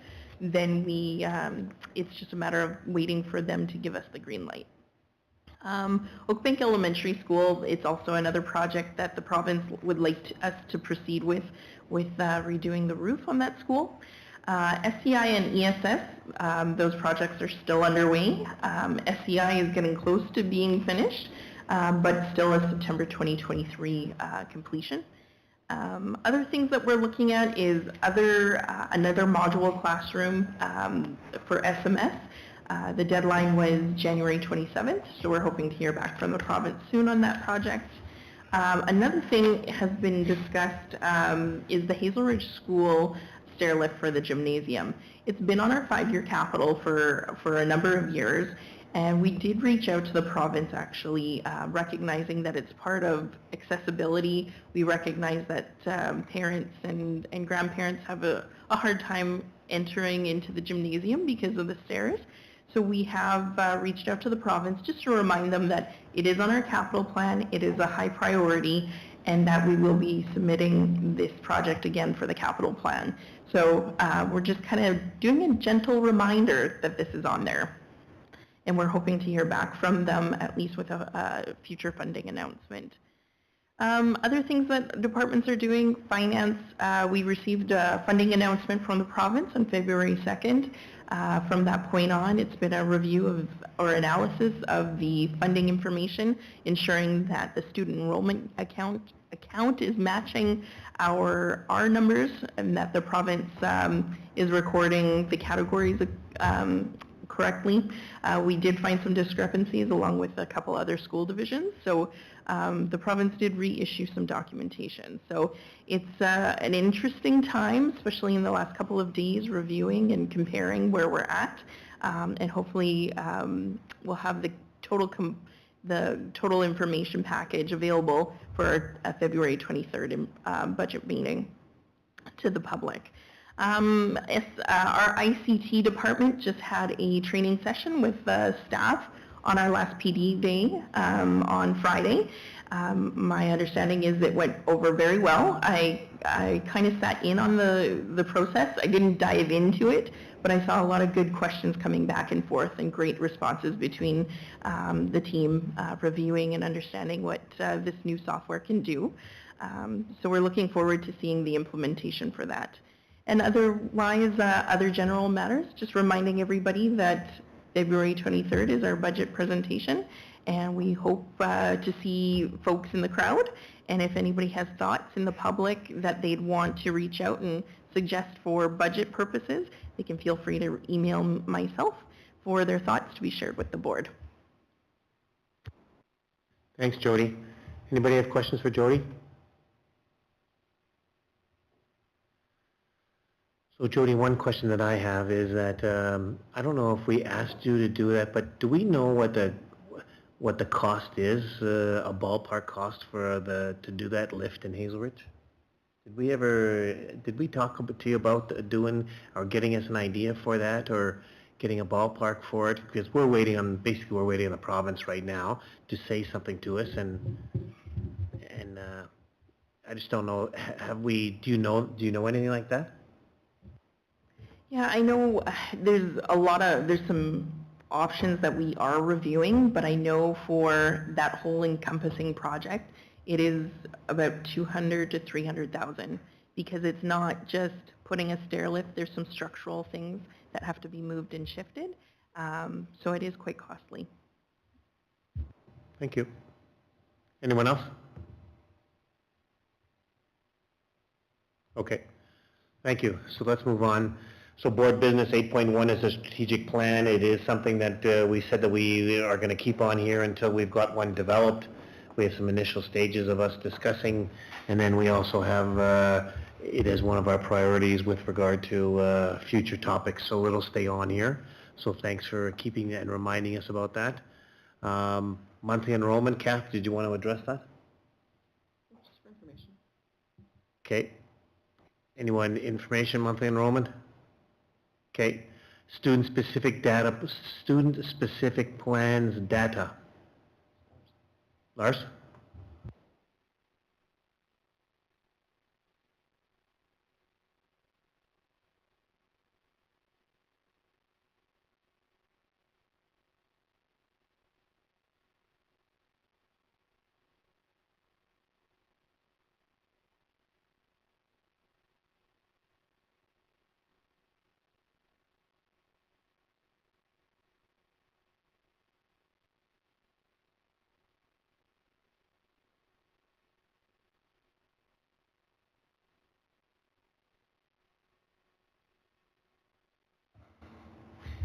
This is formatted very similar to the report from last year around the same time. There's a little bit of information in here about what are our student-specific plans, why do we have them, and that sort of thing.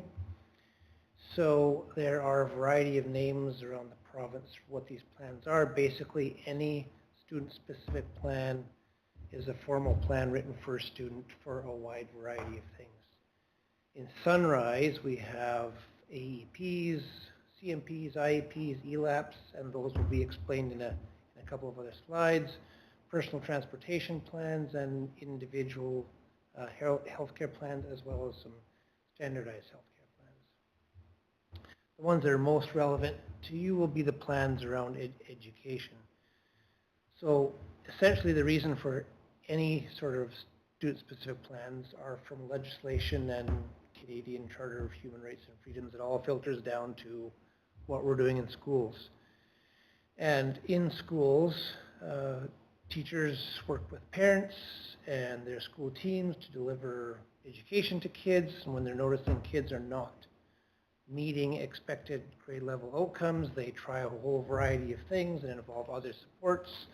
And at some point when the teams exhaust what it is that they know what to do, we have to have clinical recommendations and assessments made to help guide the team in decision making. And those things are not always, but very often impact what's on a student-specific plan. So AEPs, first of all. Terms like universal design and differentiated instruction responsive instruction, lots of the stuff we talk about, what you hear the schools presenting on, are basic instruction. Those things don't always work for all kids. So when those things don't work, schools can make adapted education plans that are really about what does this specific student need to access curriculum to engage in a learning or to show evidence of their learning. It's not always that students with an AEP would have had a clinical assessment and recommendations, but when there is a clinical assessment and recommendations, you would expect those things to show up on some sort of plan, often an AEP. And students on AEPs, it's still expected that they are achieving regular outcomes, so their performance academically is reported on the report card. There isn't even an indication on the report card that an AEP is in place, because the expectations are that they are achieving regular outcomes. And I think I just got ahead of myself here. That's what it says on that slide. ELAPs are for students who meet the criteria as English as additional language learners, and we have all kinds of processes in the school division to assess kids and determine how it is that their instruction is impacted by their English as additional language learning challenges. Their performance on the report card is designated differently because there's a criteria on the report card checked off to say this is an English as an additional language learner, and their outcomes are based on a continuum of language learning and not only on the grade level outcomes from the curriculum. An IEP will be a little bit confusing because on the one hand, an IEP could be for anybody. All it does is designate that this student has a learning goal that is outside of curriculum. It might be a fine motor skill. It might be a learning behavior. It could be social skills. It could be a wide variety of things that you wouldn't see in curriculum.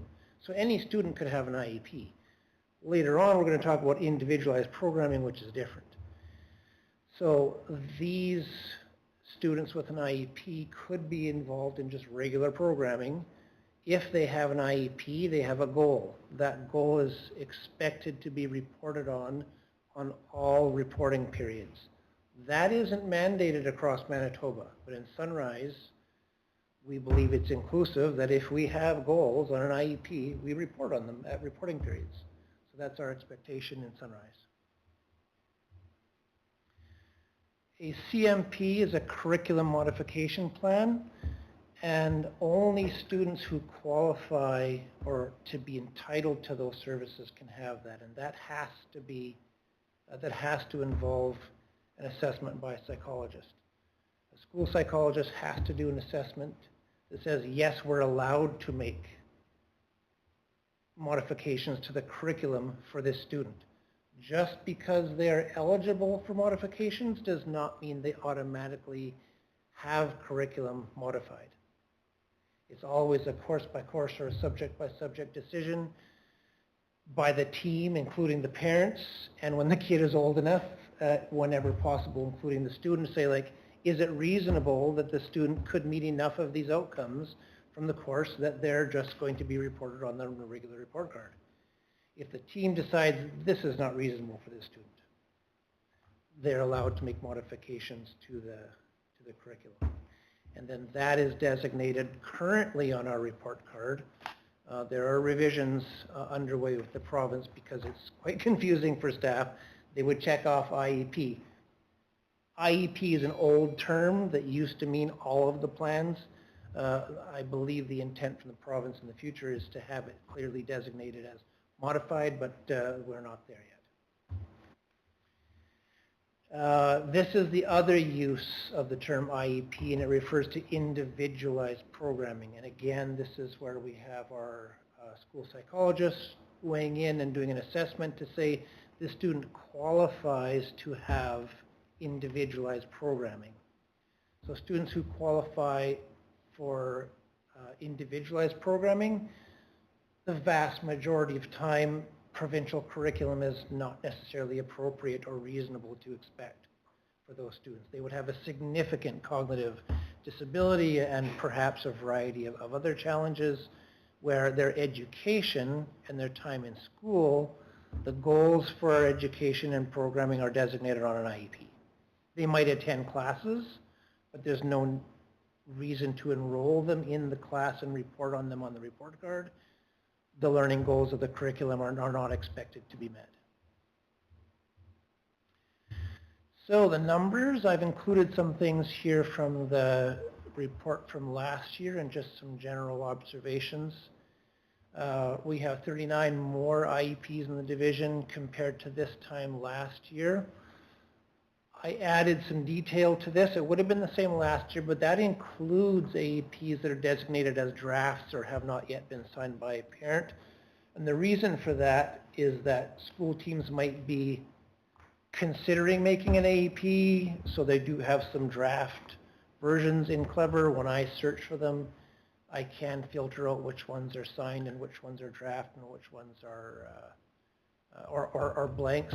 So even if it was, the 39 more doesn't change the percentage much, it's still around 8% of the student population has an AEP. And the grades are designated there. These are the areas of adaptation, and the numbers on here do not represent specific students because a student might have a single adaptation on an AEP, the next student might have 12. So this is just a representation of what areas our adaptations usually made in, and I don't think there are any surprises here. The bulk of it is reading and math and language related. It is interesting that there aren't very many adaptations related to vision and hearing. They're relatively low. Well, the numbers are 17 and 18, so just not as much as other areas. IEPs, there are 16, actually, there are 16 fewer IEPs than last year, and I believe that's at this time of the year. It's about 3 or 4% of the population. And that's pretty consistent with, generally speaking, the assumption is you're going to have about 5% of your population that have a really high level of needs or very complex needs. That's not uncommon. And as I said, these are all goals outside of the curriculum. And there are, again, many of these are not yet signed because they are in draft form, or they are maybe working with parents to determine what the goals are and how they want it worded, and they're not signed yet. So there's a reason why many of them are not signed yet. And part of what I do in response to this is I share this with schools and say, hey, here are the kids that I've seen this is not signed yet. Help me understand why this is going on. And like 95% of the time there's a good reason for that. And once in a while it's like, wow, we have to get to that. So it's a reminder to do that. At the end of the year, I would be surprised if there's a bunch, they've either deleted them and decided not to have them, or they've gotten them signed, and that's the message around this. After I do this first reporting period, so like, if they don't need them, please delete them so they're not messing up the data, or get them signed. So at the end of the year, I would be concerned if there was a whole bunch that were not yet signed, because then something is not right here.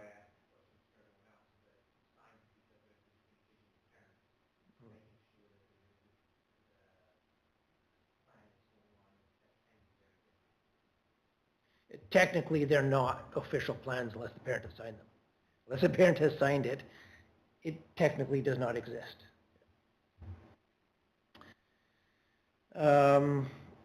This is similar to the AEPs, like what areas are goals made in, and this represents a dramatic shift from several years ago. Several years ago, the bulk of IEPs were in the areas of numeracy and literacy, and were actually plans about learning that should have been IEPs.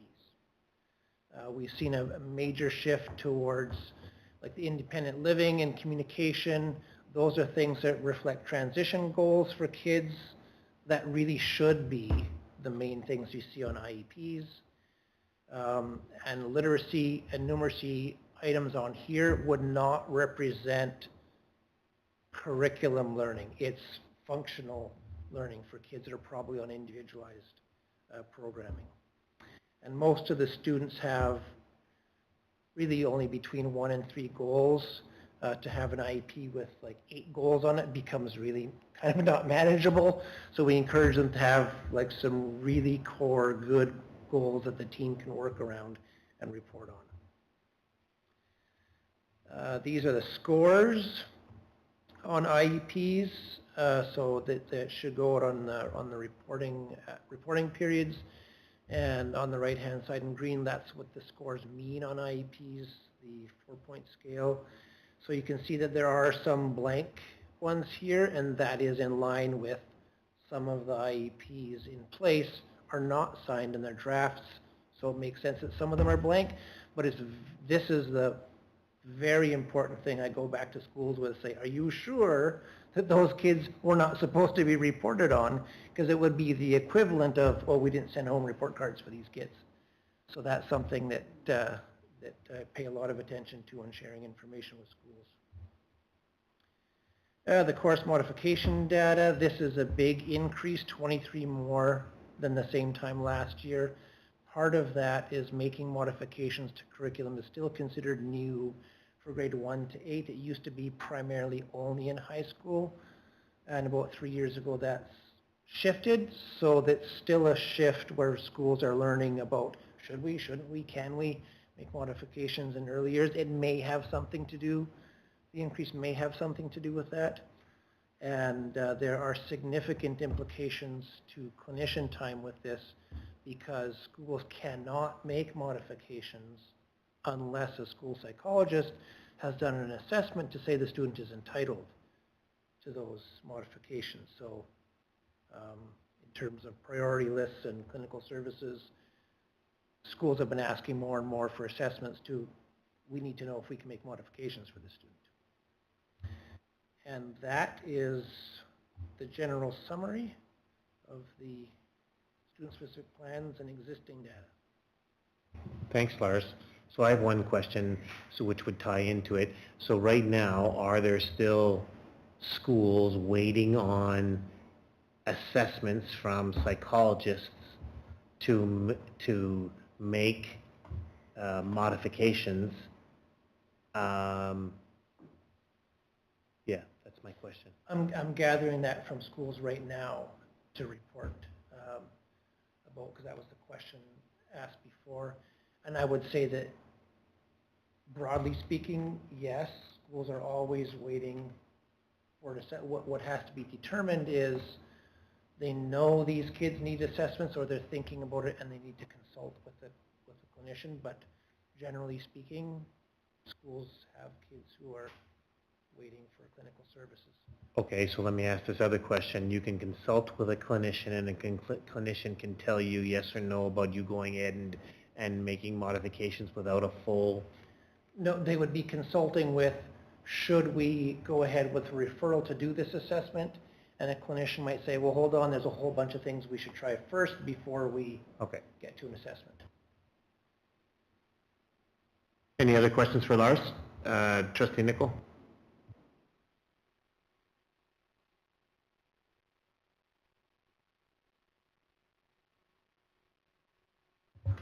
So there used to be a difference between adaptation and modification. Is that difference still there? Yeah, those are two totally different things. Yeah, adaptations are still adaptations to how things are taught, but not what is taught or what is assessed. It's curriculum. They're reporting on curriculum. Modifications is choosing to change the outcomes of the course.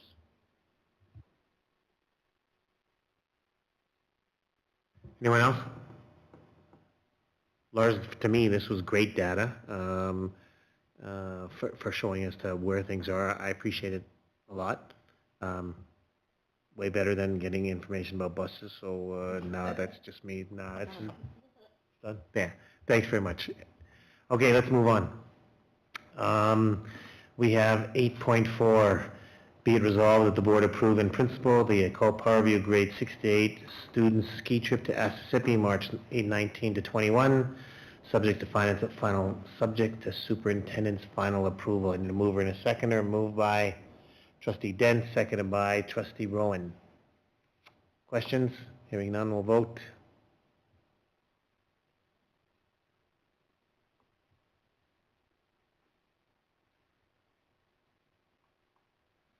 Good, I can show up at Parview tomorrow then. That's a good one. Thanks very much. We have 8.5 SMS. So be it resolved that the board approve in principle the Springfield Middle School Grade 7 Concert Band Level 1 Festival in Brandon, April 18th and 19th, subject to superintendent's final approval. Moved by Trustee Boydson, seconded by Trustee Rowland. Have any questions? Hearing none, we'll vote.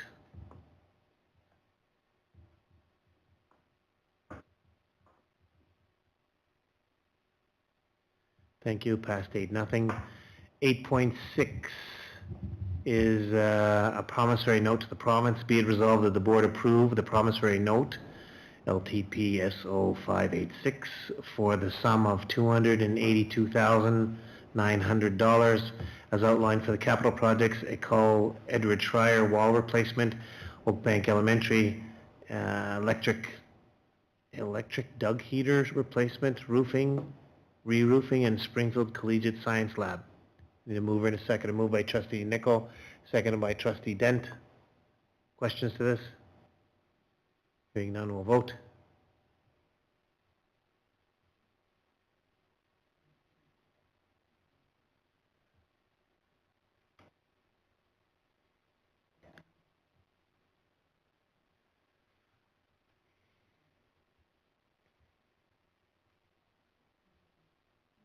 We're just running into some technical difficulties.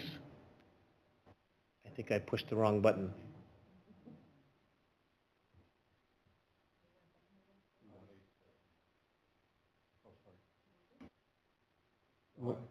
Dawn?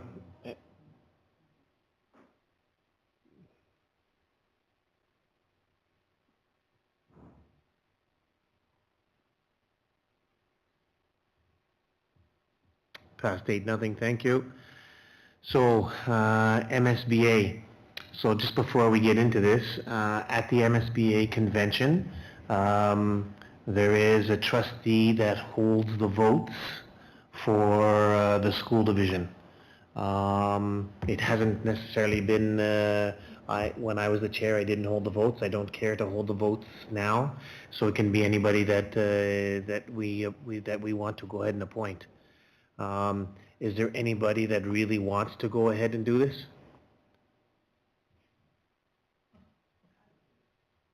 Okay. Is there anyone else that really wants to do it? So are we good then having Lorraine hold the votes? We also need, just in case Lorraine can't make it, we need a seconder, and MSBA requires that. And we do need to submit this information to MSBA, just so that the votes for Sunrise School Division. Dawn, you going to be there? Oh, no. Okay. No. The issue is that we do need to, and just to make sure that you're there, somebody needs to be there the whole time during the voting. Okay. So Diane, you're going to be there? Go ahead, Yes, Dawn. I'll be there. You don't have to be there to hold when there's voting. This is only just to pick up the ballots. That's all it is. It's pretty simple. You pick up the ballots and you give it to the trustees. So That's right. Yeah, you don't have to be there. If you haven't Thank you. Seconded. All right, so can we put down Trustee Boydson and Trustee Rowland? Is everybody good with that? So I need a motion for this. So be it resolved that Trustee Boydson is authorized to receive the Sunrise School Division board ballots at the Manitoba School Boards Association Convention with Trustee Rowland as the alternative. Moved by Trustee Nicol, seconded by Trustee Dent. We good with that? Okay, we'll vote.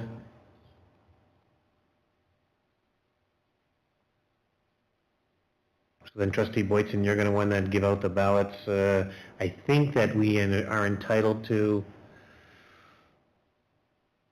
5. Oh, okay, I was going to guess 6, but okay. So then as a group, do you want to appoint who trustee Boytson's going to give the ballots to? To me, it doesn't matter, so I don't need a ballot that are there. But if some people really think it's important, then go ahead, and I have no problem with that. But there are 5 ballots then, and we don't need a motion for it, but it's just for us to go ahead and do that, so trustee Boytson knows who to give them out. So Don, you're not going to be there? Okay. Suggestion, Melissa, you're going to be there?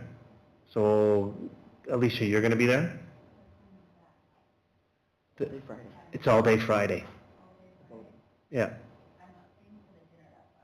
No, you'll be there it's in the app, probably before lunch and then just after lunch.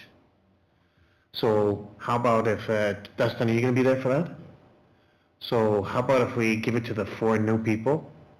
And so we're going to give it to Lorraine, to Melissa, to Alicia, to Dustin, and Diane is going to be the alternate? She's the alternate for picking up the ballot. She should get one. Okay. So you're going to do it too? So are we good with that? If anybody was different, I left you out. Are you okay? Okay, he's looking at me. His daggers there. Okay, so we good with that? Those will be the 5 people that will be voting for us? Right. Okay. Where are we? Board ballots. Fencing at Duggold School. So we've had a little bit of discussion. Please be it resolved, the superintendent or designate meet with the RM of Springfield to... Did I miss something? No, it's at the bottom. Go down. Go further down. It's the bottom motion. Not the one in yellow. Be it resolved that the superintendent or designate meet with the RM of Springfield to request they cover the cost of fencing at Ecole Duggold School along Holland Street. I need someone to move by trustee Rowland, seconded by trustee Rowan. Questions to that? Discussion? Okay, hearing none, we'll vote.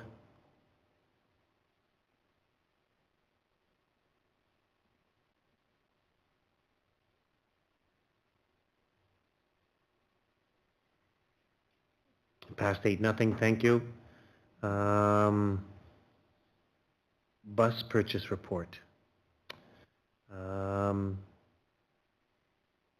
we okay to table this bus purchase report until we get a better understanding, certainly as to where we are with and tabling it? Is that the right word that I'm looking at? We're going to table it until our next meeting? Are we okay with heads around the room? We're okay about going ahead and doing that? Trustee Harris? When does the request for purchases have to be into the province or to whoever it goes to? Usually we do submit in the month of February, but we have just received more information as of yesterday, or actually today, from one of the vendors. So we actually, we're aiming for end of February. So the more information, we received information from one of the vendors that the province tendered to on Friday, and we also received information from another vendor today. So we're still, the information that was presented in the report is actually incomplete from the information the province sent us. So we're targeting end of February, so hopefully our next meeting will have the information to present to the public and the board. So good question by trustee Harris, but Stacy, can we put this on for February the 21st for us to take a look at it, and hopefully we've got all the information that we need for there? Okay. Then there's information.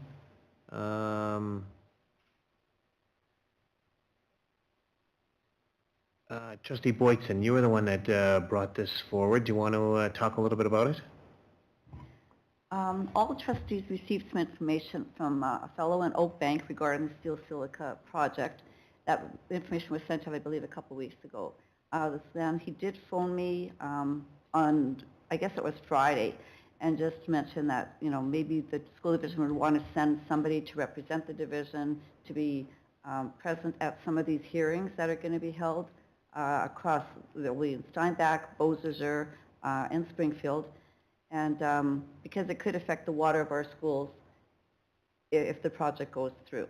So he just wanted to provide that information, provide the information of if we wanted to be present and make some kind of a presentation. He also provided that information.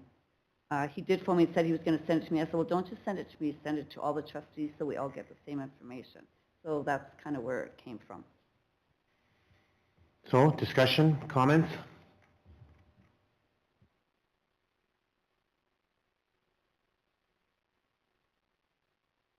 It's Trustee Rowland, then I'll come to you, Trustee Nickel. I was just wondering if our maintenance manager had any comment about this or would be wanting to submit something. Yeah, I haven't brought it up to our maintenance manager yet, but I can. I definitely, after tonight's meeting, I'll bring it to his attention and to see if he has any further comments.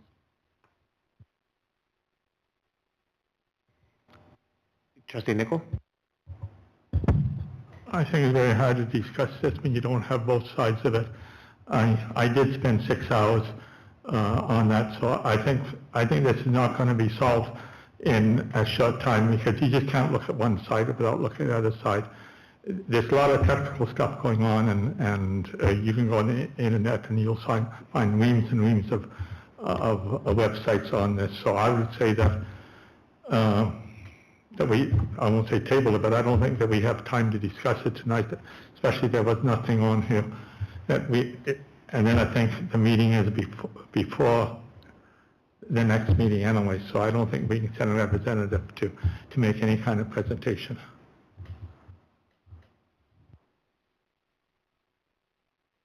Other comments?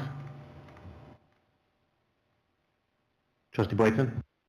Just as a comment, I have attended a number of hearings already and information nights regarding this project.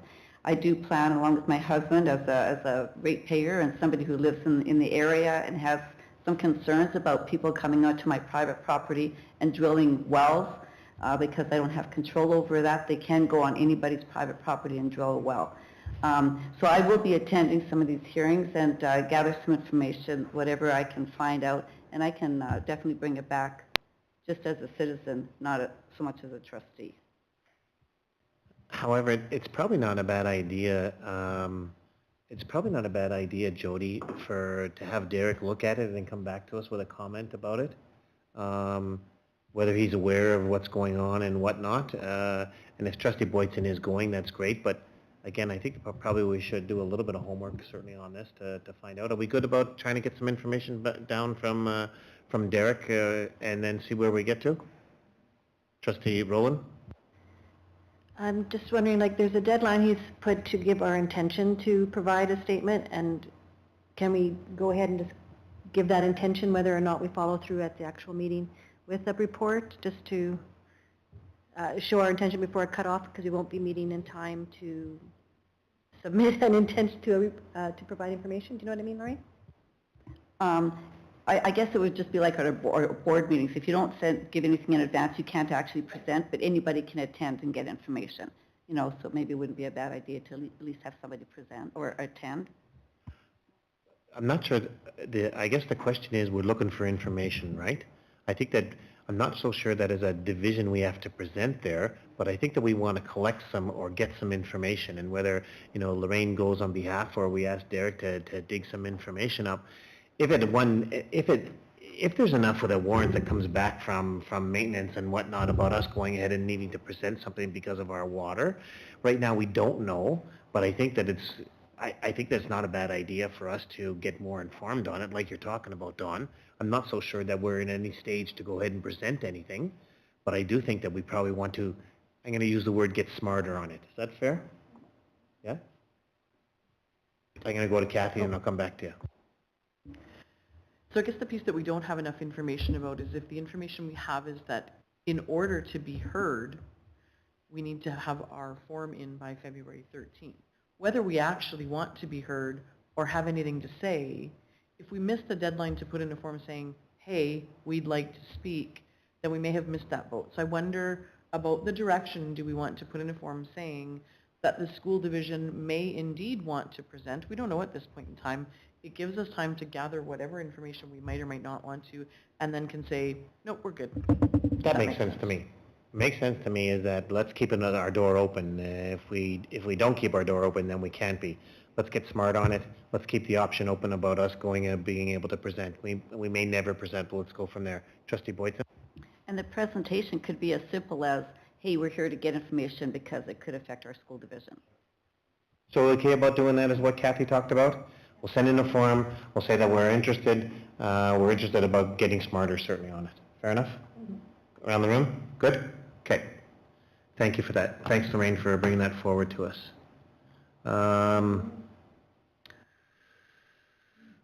Where are we?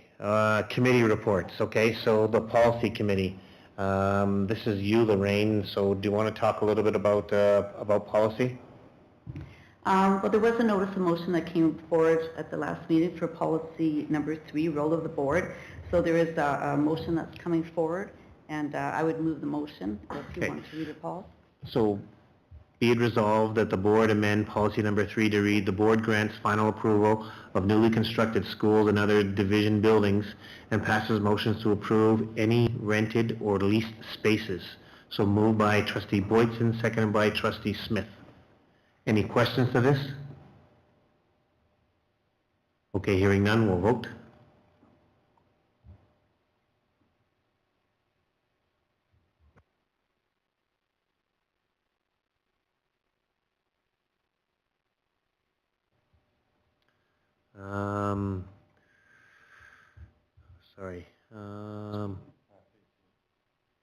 So we passed that. Oh, is there anything else from the policy committee that you wanted to bring? Sorry, go ahead, Trustee Boyd. Yeah, and the other thing was trustees do have a copy of the minutes in your packages. And one of the items that was sent over to the policy committee from finance was some information regarding or the writing of a policy for electric vehicle plug-ins. We did have a bit of a discussion at the table, and we just thought that we needed more information regarding is there a demand for this before we go about starting to create a policy. So we did suggest that this come up at our next meeting because we were already too late to get it on the agenda. So it will be included in the February 21st meeting for a bit of discussion at the board table. Thanks, Lorraine. Any questions for Lorraine? Nice work. Thank you. So that's our finance committee. I'm sorry, our policy committee. Finance chair, that's you, Diane. Comments? No, just to note that Trustee Magnon is signing authority for February, and we did meet on January 31st and reviewed check registers for November and December, and we have motions here to approve both check registers. So you also have minutes that are there. Are there any questions from anybody on the minutes that was provided? Okay, so 817, be it resolved the board received the December 2022 check register, total amount of checks at sorry, I skipped one. Let's go to 816. Be it resolved that the board received the November 2022 check register with total amount of checks issued at $2,404,563.89, reviewed on January 31st by the Finance Committee for information as submitted, moved by Trustee Rowland, seconded by Trustee Dent. Questions? Hearing none, we'll vote.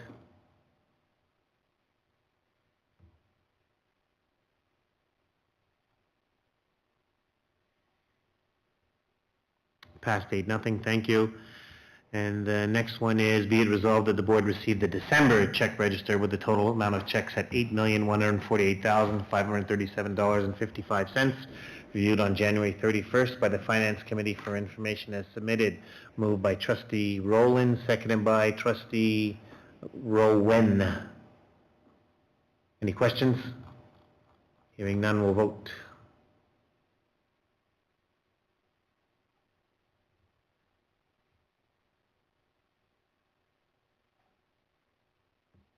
And it passed 8-0, thank you. The Education Foundation Committee, there is no information. Continue on. We're going to keep that on there as a standing item for us. Professional development, the Northeast Municipal Forum is on Monday coming up. Or no, Monday coming up. Stacy, it's Monday coming up. And have people told you about trustees all, okay, so all trustees are registered for it. We have the convention on the 16th and 17th. And, CAPSULE. So somebody wanted us to, I think, put something around cut on capsule. Was that you, Trustee Rowland? Okay. I did. I just wanted to bring it to attention because if any trustees were going to be attending, the early bird prices are ending February 15th, I think is the date, Stacy. So if people were going to want to attend earlier, the cheaper. Okay, so maybe we should talk a little bit about this because trustees do have a budget. I'm not so sure that people are well known of this. So there is money that's available for trustees to go to professional development. It does need to have a board motion that if you want to go. I don't know if you have the answer for us now, but each does. Where are we with we haven't used it in probably 2 or 3 years because of COVID, but there was an allotment for Jody in the past. There was an allotment to go to convention, and then there was an allotment for trustees to a sum of money for trustees to go to capsule and things like this. Did you want to comment on that for the new trustees? Yeah, thanks for putting me on the spot. That's my comment. But no, there's definitely funds available. The actual dollar amount I don't have in front of me, but I can shoot off an email to everybody to let them know that, yeah, definitely funds are available. We haven't utilized all the PD funds for programs or for sessions like Capsule. But I can send out an email to advise everybody. But it's usually for your meals and your mileage allowance, travel, things like that. So, but yeah, I can send out that info. Trustee Harris? So historically, Don will know this, we send, what, 2 people to these national conventions each time? Yeah, with the money that was available, it used to be 10,000. It's probably still the same amount. We can probably only send 2 because by the time, I'm not quite sure where it is now, but usually it's not in Manitoba, so it's always a plane and usually have about 4 days. By the time you work it out, it gives you about $5,000 for trustees. So we usually can only send 2, but we have sent 3 in the past because we did some sharing. In other words, you take the capsule money, plus you take your own money, and then, so it doesn't cost $5,000, so. Anyways, I think I'm glad, Diane, that you asked to put it on there. If there are people that are interested, you have seen, Stacy did send information out to all trustees about it. If you're interested, please let us know as soon as possible. Early bird bookings, those kind of things. If you're interested in going, you have the list of information. Any other comments? Trustee Smith? I don't, capsule, like what is the education? Is it like, what do you learn? What would the benefit of going there be? So I think that Stacy sent you sent something out to everybody, right? What does the capsule stand for? Who can help? Go ahead, Diane. Yeah, it's I'm not going to get it all right, but it's a conference that is going to talk about the legal ramifications of anything related to education, and lots of presentations on the hot issues that are happening in schools right now in the legal realms, with all kinds of stuff that they would be. In the email Stacy sent, it showed the topics they were going to be covering and presenting on, but it's how school divisions are affected by legal actions and laws that are going on. I read that, but it's more whoever goes, what did they bring, like a report back? Like how's that work? So there's never been well, my understanding there hasn't been a written report, but there has been a verbal report, certainly about the things that you've gone to. What are some of the things that you've picked up there? Who you've talked to? Again, different trustees, they're very interested in some of the legal parts of education and listening to other trustees with that. It's not something that I'm going to go to, but it is something that's open to trustees for them to think about. Anybody want? Trustee Dent? The acronym is Canadian Association for Practical Study of Law and Education.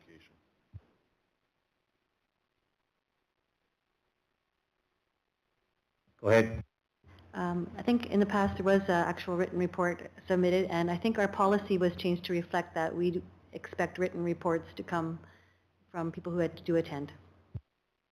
So I spoke out of turn there, is that of course there's a written report. Yeah. Okay, so there's a report that's come back to us and again presented and then present to the board, certainly certainly about the conference. Any, pardon me? The early bird is March 14th, Stacy tells us, okay? So again, if you want to get it in, if you're interested, get it to the agenda committee and we'll get it on here for you. Trustee Harris? I was just going to, if the deadline was before our next meeting, then tonight we should have picked a couple of people to go, but if people are interested in going. But if we have till middle of March, then February 21st, no, but earlier, the comment was that the deadline was like this Friday. Okay. Divisional summary, so you have a divisional financial summary report. You have two of them. Trustee Rowland, did you want to comment about that for information? Did you want to comment about any of those? No. Sorry. Yeah, information. Jody does a great job putting that together for everybody, so that's awesome. Thank you. So you have board correspondence, nice to know information. There's a whole slew of things. Stacy, thanks for putting those down. You've talked about all of our, we have upcoming board meetings and upcoming budget meetings. Questions from the public. Stacy, do we have any? Jody, do we have any questions from the public? No, we don't. I got lots of marbles here today, didn't I, don't I? All right, we're going to move into in-camera. I can tell you that we do not have anything from in-camera that will come out as a motion. So if you're listening